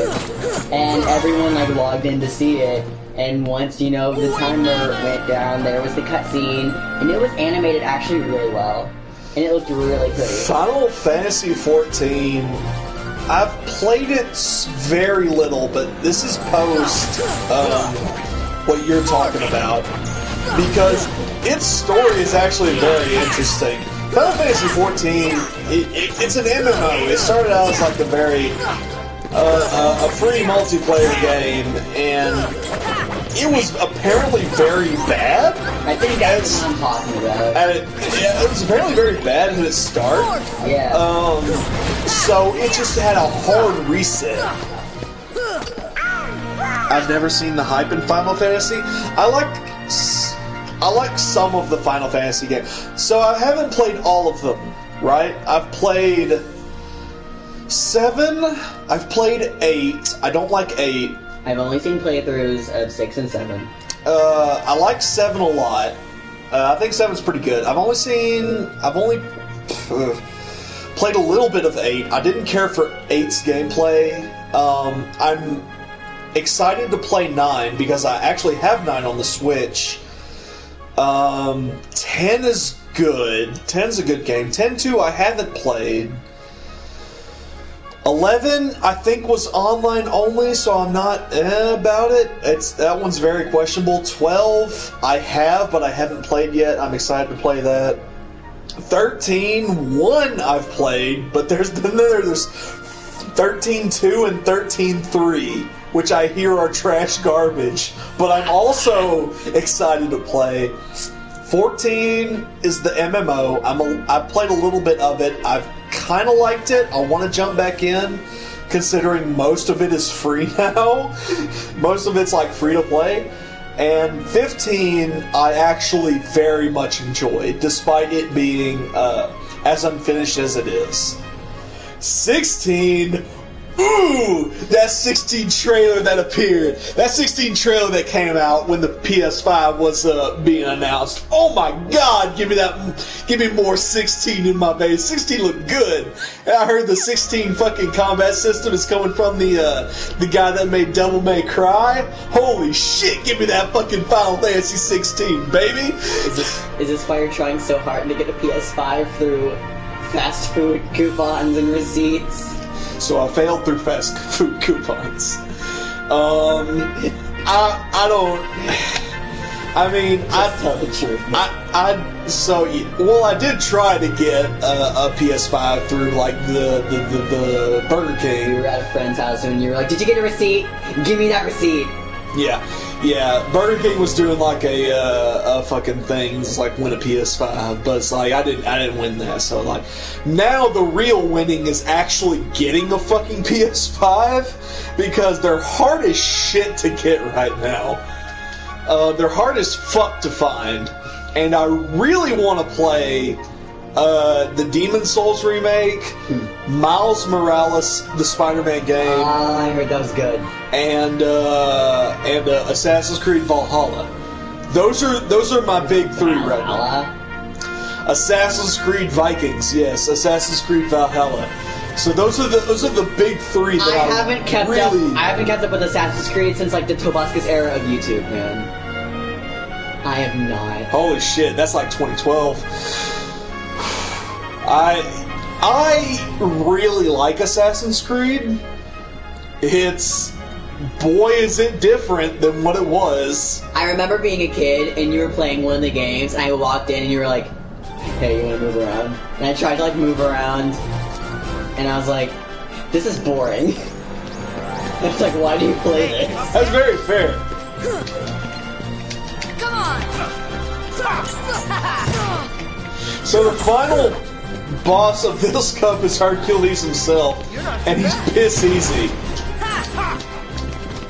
That being said, I'm gonna feel real bad if I lose. Well, this is, you know, at your most intoxicated state yet, in the hardest stage of the game,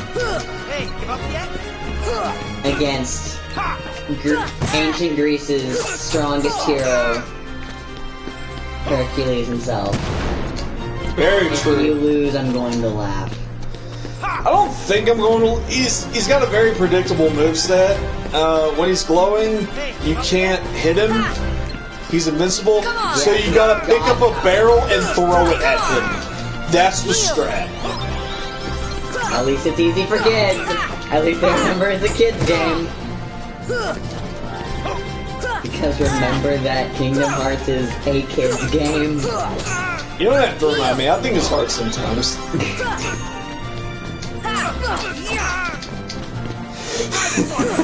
Oh god, he's about to do a thing! Alright, that thing. Alright, yeah, no, it is a kid's game. Come on! But that being said, I still love this. I absolutely adore the series.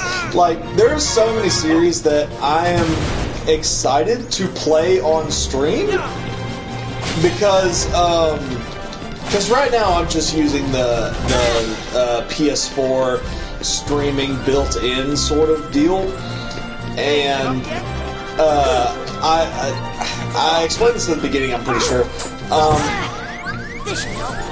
I got a capture card online from Amazon, and it's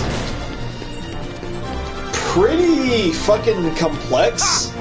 So I need a much better laptop to actually stream properly. So sometime soon I'm going to get a much better laptop. Oh shit, I got punched in the mouth. So sometime soon I'm going to get a much better laptop. So hopefully I can stream games from, say, my PS3 or possibly PlayStation Now titles that I would very much like to play. Like, I very much planned on doing a drunk Sly Cooper collection, but that fell through because apparently PlayStation Now doesn't support with. Oh shit, it's gonna be a thing. Once again. Doesn't support streaming. Once again, furry bait. Listen, Most of your childhood games were furry baits. I grew up with that game. Most of your favorite games from your childhood were furry bait. It's not my fault that they were super good.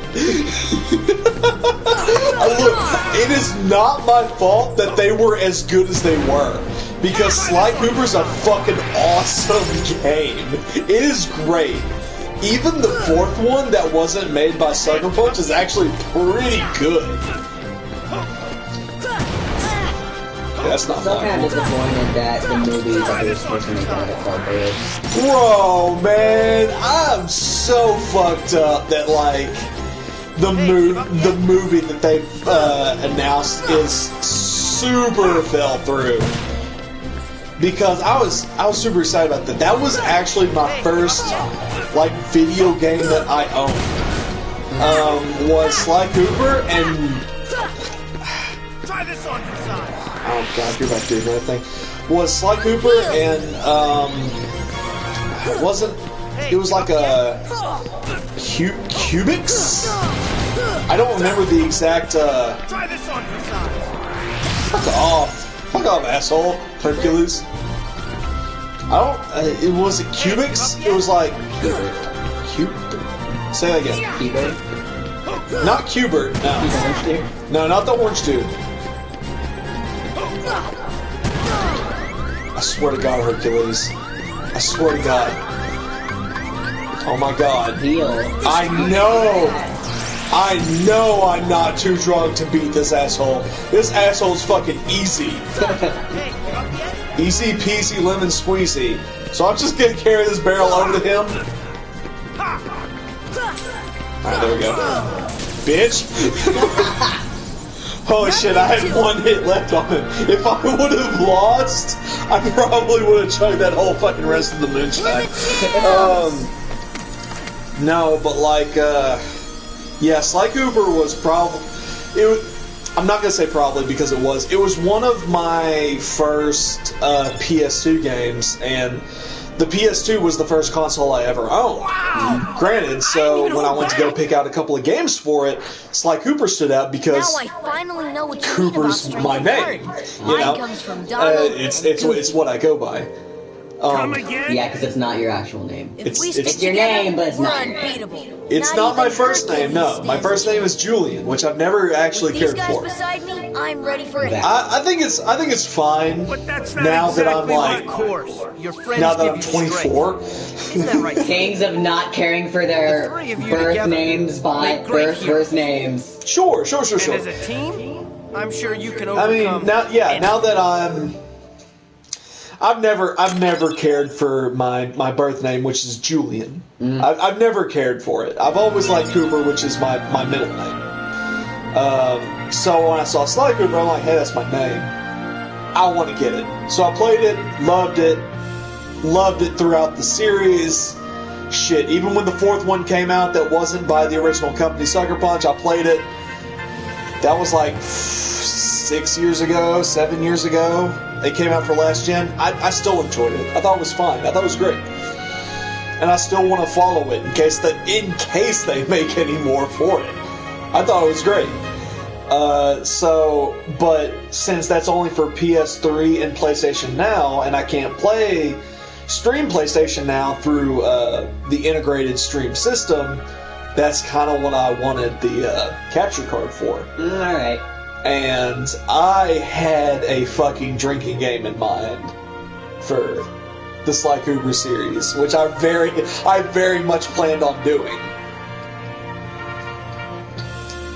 Which will come later now, of course, since I started the Kingdom Hearts series. Every time you get an R-rated thought about the Fox Cop, take a swig. Listen.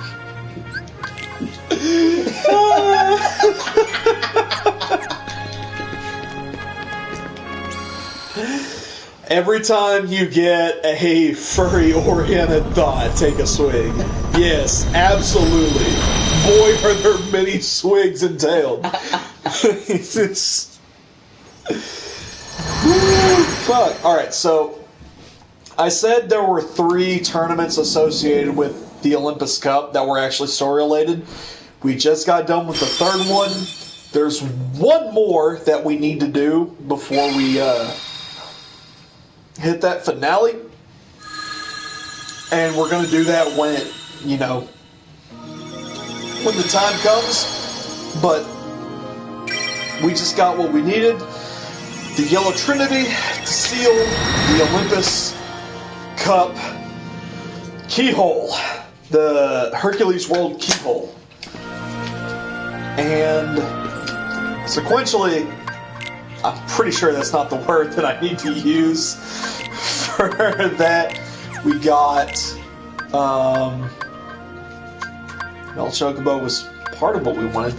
We got the Olympia Keyblade, which is fucking baller. I mean, it looks pretty good. It's got the like the Greek writing on it. It's got like the Greek style cloud design on it. Also, it's strong as shit. So we're just gonna hold on to that because for the time being, that's gonna carry us through the next world. That being said, I'm going to go back. Oh wait, we can't go to the gummy ship from that save point. I keep forgetting. We're gonna go back to Traverse Town to see if there's any more or better weapons to buy for our party because they haven't had shit. They don't have good shit. They really don't. They've got equipment that is very bad for this time. Which Goofy, that's items, might have gotten. You see that strength difference? You see the 1 go to 9? We're gonna quit that for him. Donald ain't got fuck all. We're gonna equip him with the weaker one just because it's slightly stronger. And we're gonna see if we can find anything for him along the way. Oh shit, we've got Synthesize to go along. Oh yeah. Oh, we've got this fucking shit to do. Oh yeah. So, since you are a gamer, as the kids say. Gamer trademark TM, yeah. Yeah, what of it? How do you feel about the new big titty Resident Evil lady vampire villain? Let me tell you. Let me tell you that Resident Evil is a series that is very, very close to me. Actually, very relatively close to me because I only recently played like the whole series fully through. 1, 2 remake, 3 remake, 4, 5, 6, 7, and now 8's coming out. Oh wait, hold on. Let me rephrase that. 1, 2 remake, 3 remake, 4, 5, 6, an interquel called Revelations, Revelations 2, and now 8's coming out? Ooh, give me that Dommy Mommy. Let me tell you, holy shit, they know exactly what demographic they're appealing to. Because holy fucking god, is this the first like? So they tried to get on board with this, like, hey, here's this character named Ada Wong. She's cool. She's a mystery James Bond-esque like spy. She's cool, right? You're attracted to her, right? And nobody was like, yes. But as soon as they introduce the 8-foot-tall vampire woman, we're like, please step on me.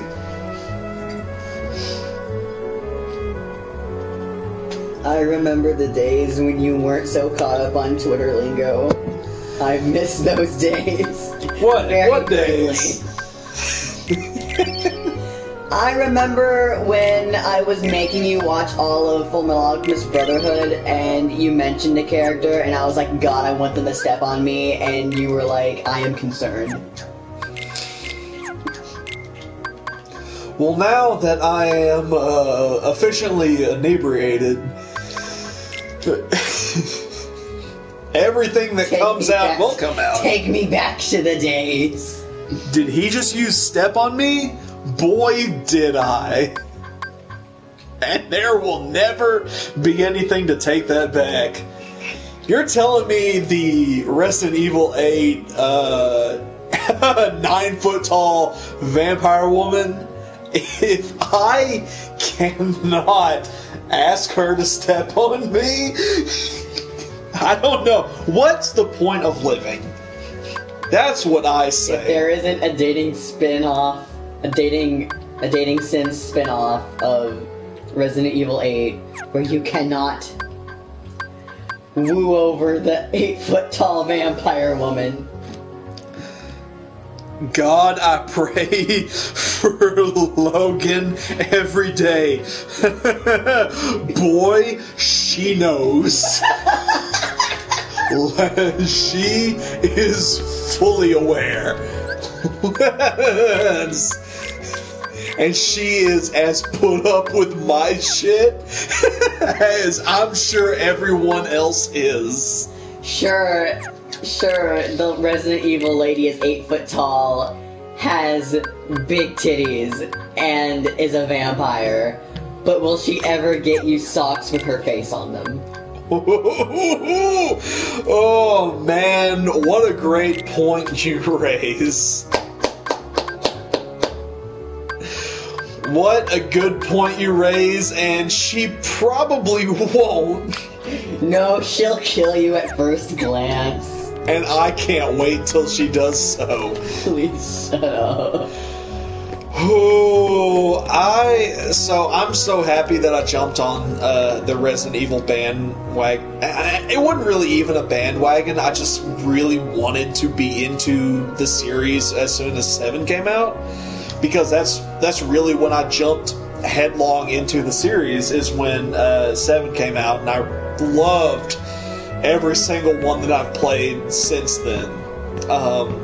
Now that 8's coming out, and we're getting fucking Bloodborne vibes. Ooh. Oh shit, we've got a cutscene. Hold on, I better shut the fuck up. Remember what Before Gil be like, it's an honor. How can you be so cheerful? There's still no sign of your kid. Yeah, that's pretty close. Be like, I do definitely want to see every fail animation with her. Maybe.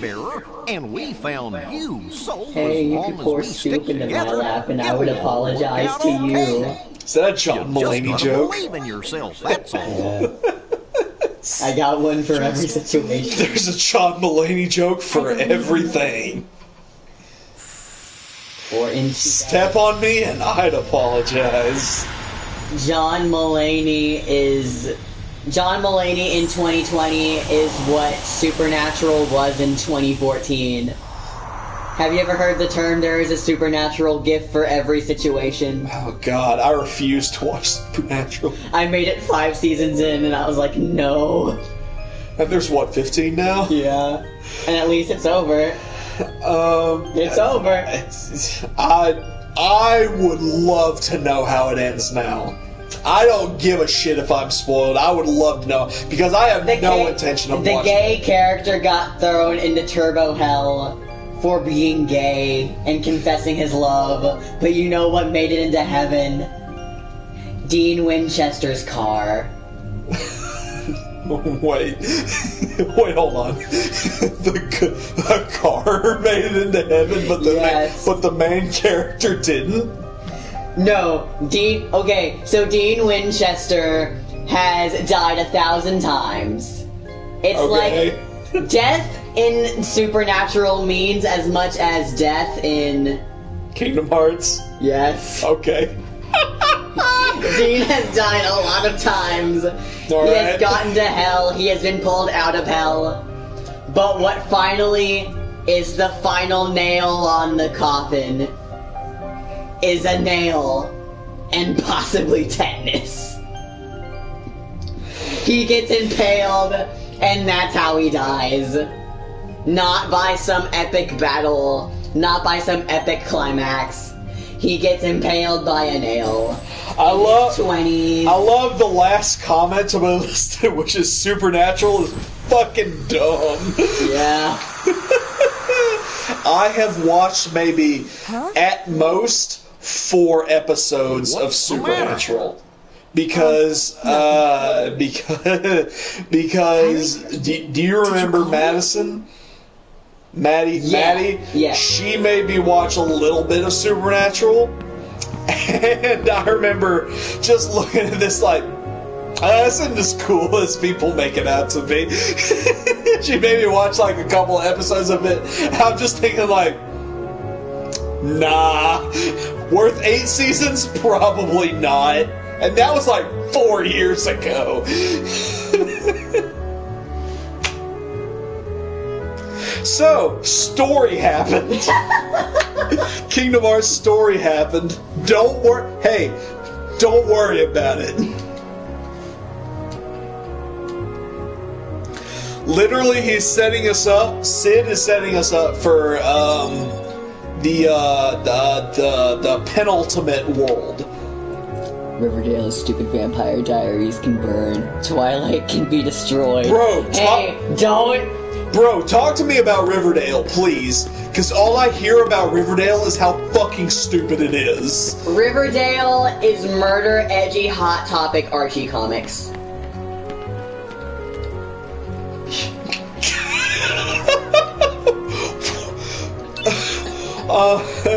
Wait. Hold on. You heard me right, and I am 100% correct. As someone who has once watched the entire first season of Riverdale, I say no. What the fuck is Riverdale?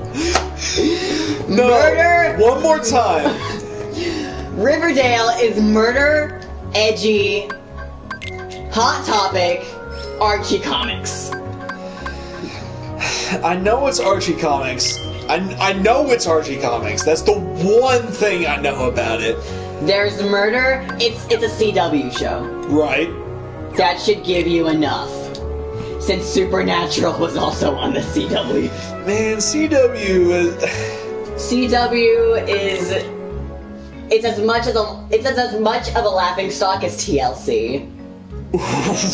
Oh no. Oh no.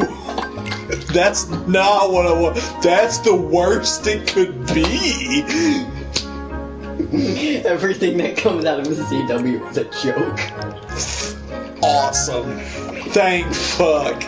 Oh shit, I'm trying to... You can take like any line from Riverdale and you would just say that is fucking stupid. There's like a segment in like the second season where it's like Archie's trying to pump up the football team for something, and he gets like a read on someone's backstory. He's like, I dropped out of school in the 4th grade, sold drugs to take care of my nana. And he's just like, you don't know the one. Now get ready for the wondrous world of high school football. That's all you need to know.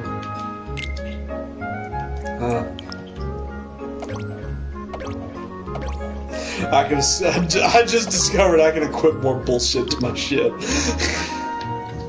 If you make it asymmetrical again, I will kill you. That's fair. I will actually kill you. Oh no! I can add more weapons to it. Oh shit. Woo!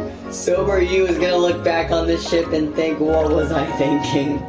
Sober me is going to look back on... I mean, that's very true, first and foremost. Sober me is going to look back on this ship 100%. Because, oh goddamn, drunk me. So the moment, all right. So the moment that you know that you are intoxicated is when looking becomes hard. When do I need to put that up for you? No, I've got it. I got it. I'm pretty sure I know what I'm doing. Again, because this is... So Kingdom Hearts is a series that I have played a lot. This is Kingdom Hearts 1. I don't think I've played the most, but I've definitely beaten quite a bit. I like to think I've beaten it a lot of times. Maybe more than the average person. Alright, That's fine. That's good. What would you think a live-action reimagining of Kingdom Hearts would look like if it was a Netflix original or a TV show? Bad. There's no way this could be anything other than a video game. Absolutely not. Simple and Clean has been covered by the Chainsmokers. Ooh, that's I think, okay, so as somebody who has listened to Roses by the Chainsmokers and nothing else, fuck that. You've never listened to a single other song by the Chainsmokers? No. Not even the radio classic That Was Closer featuring Halsey? That Was Closer featuring Halsey?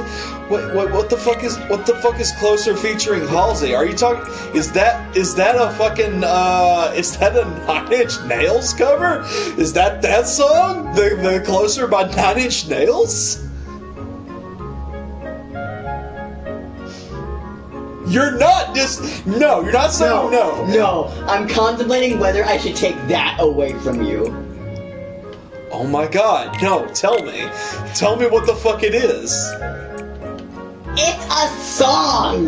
No, by the Chainsmokers featuring Halsey! Okay. What more do you want? I'm aware of that. No, what more do you want? That's a good question.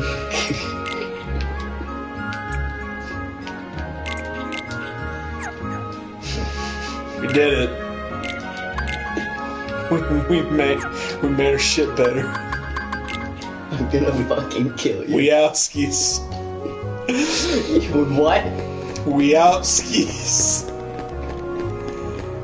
So, no, okay, so hold on. Closer by the Chainsmokers and Halsey. That's a thing? It was like the most popular song of 2016. And it's not Roses? No. When was Roses popular? 2014. Hold on. What does the chat say? Maven said, "Roar, I'm scary, angy noises." I'm gonna fucking kill you! I'm getting a call. Hold on, I'll be back in a minute. I'm probably about to end the stream.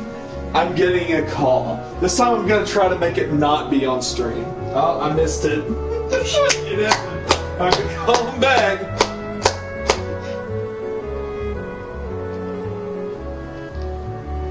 I'm gonna...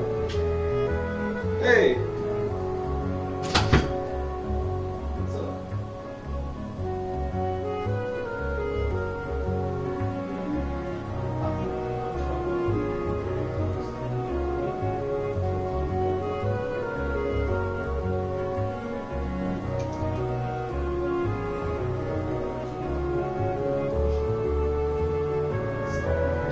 He is probably not aware that the walls in this apartment are very thin, and that he could probably still be heard. But I am going to pretend to not hear him.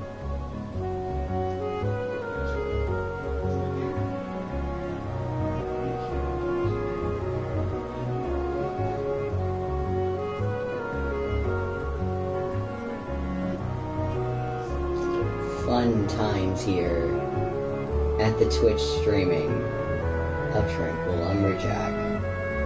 That is not me. I do not have a Twitch account. So what was that about? That was about my lady friend coming over in a few minutes. She said... I cannot wait till she sees this for herself. She said,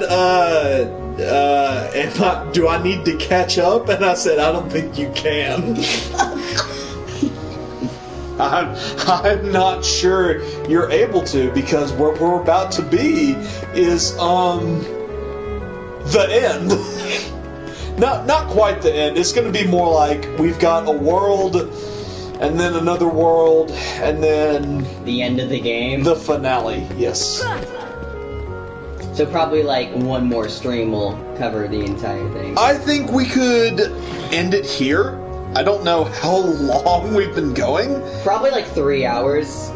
It's definitely been more than 2 hours. So Pastel Goth says, Logan, the Queen is visiting. What have you told them? Almost 4 hours. Oh god. Yeah, we should probably end the stream. Actually, you know what? Let's go to the next world and then end the stream. Fine. How many puppies do I have? I don't recall.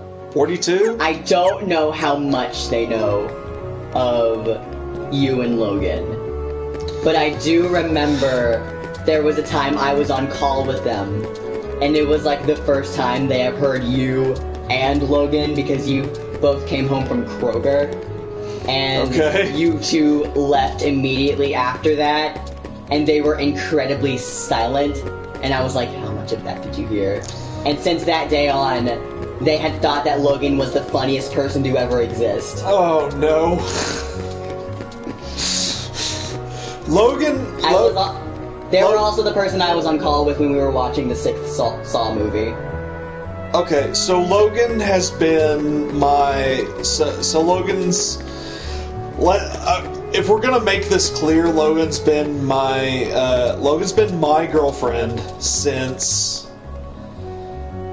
Oh my god, how long have we been dating? Logan's been pretty much my official girlfriend since... Your anniversary just passed. Our anniversary was December of 2020. So December of 2019 was when we made it official. So we've been together for probably before that. So she's going to be coming over, and if you think she's the funniest person to ever exist, I'm sorry. 4 hours officially as of now? Oh, good. What time is it? It is 11:17. How long? So that means we've been streaming as of 7? Oh man, that means I've been testing streaming for a long time. And we've got this little area to go to. We just did the Olympus Cup there. So yeah, we can definitely go and find our first save point as per the next world, because the next world is actually where the story starts to fucking fly. Everything's been filler up until now. What's the world? It's an original fucking world. It is an original Kingdom Hearts world.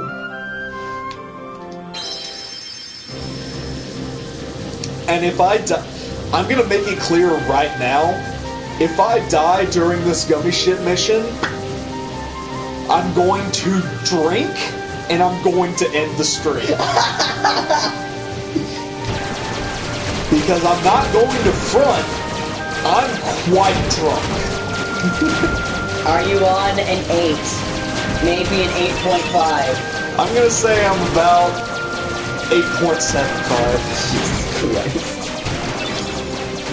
I'm just pressing buttons that I remember words when I played this game previously. And I'm going... How bad can you not see? Sight is relatively fine. Sight's fine. Okay, so... Maven, you're a pure soul. You don't know alcohol like I do. I do not. Sight is not necessarily the issue. It's how you perceive the sight. What do you see? Right now, I don't give a shit what's in front of my vision. So you see nothing and everything at the same time. Well, I know what I'm playing. I know I'm playing the video game right now. I don't care. I'm pressing buttons that I think will work. Am I doing good? I see my health is at max. So that must mean something's going right. Oh, Cooper, we've noticed you're long gone.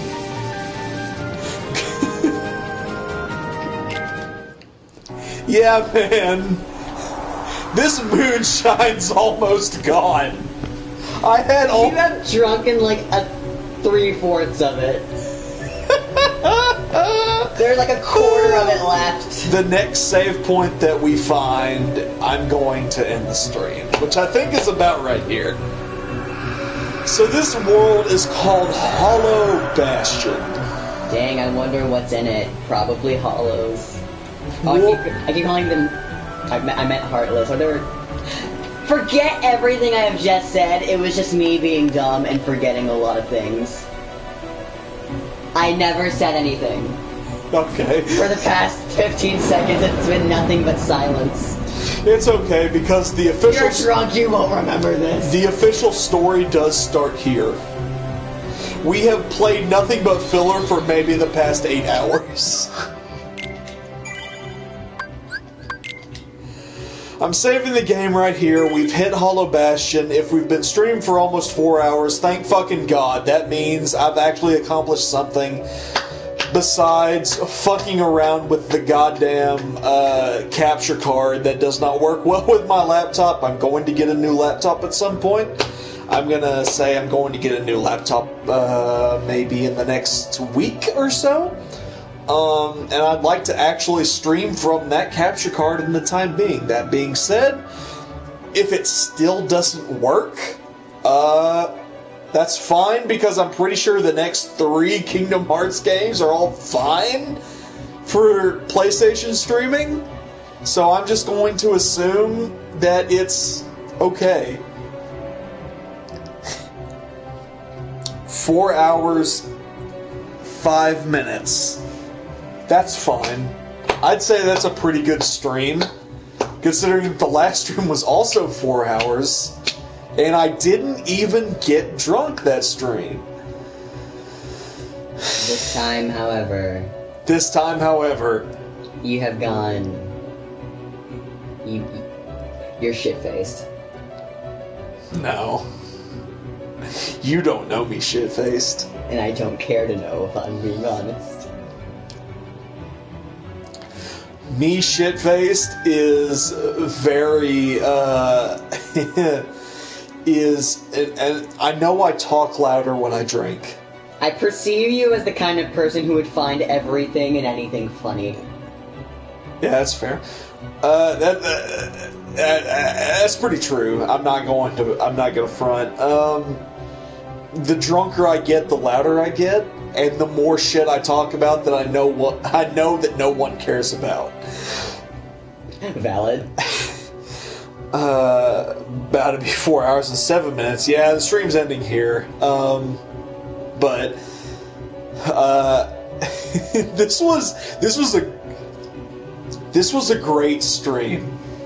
This was probably my favorite stream to do, Kingdom Hearts related.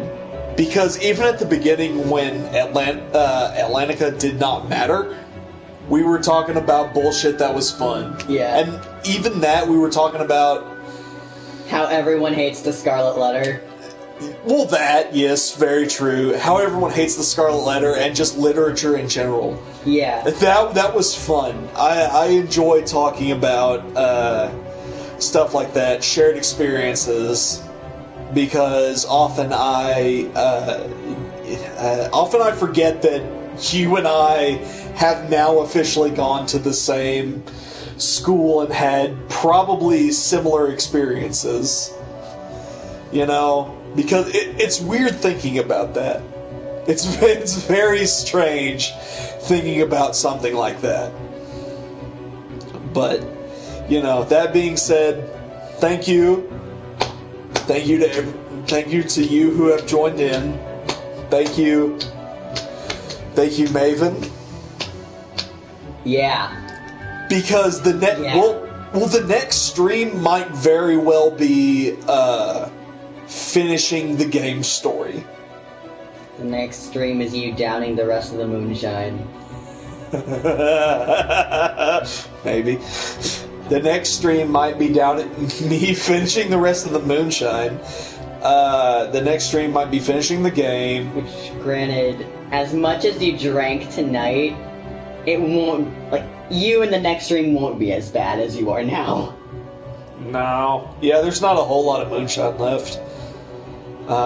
There's maybe a fifth of the jar left. Yeah, let's call that a fourth. You don't know your fractions.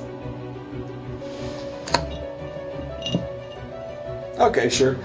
Yeah, a fourth is probably more accurate. I'm always right. Okay. Yeah.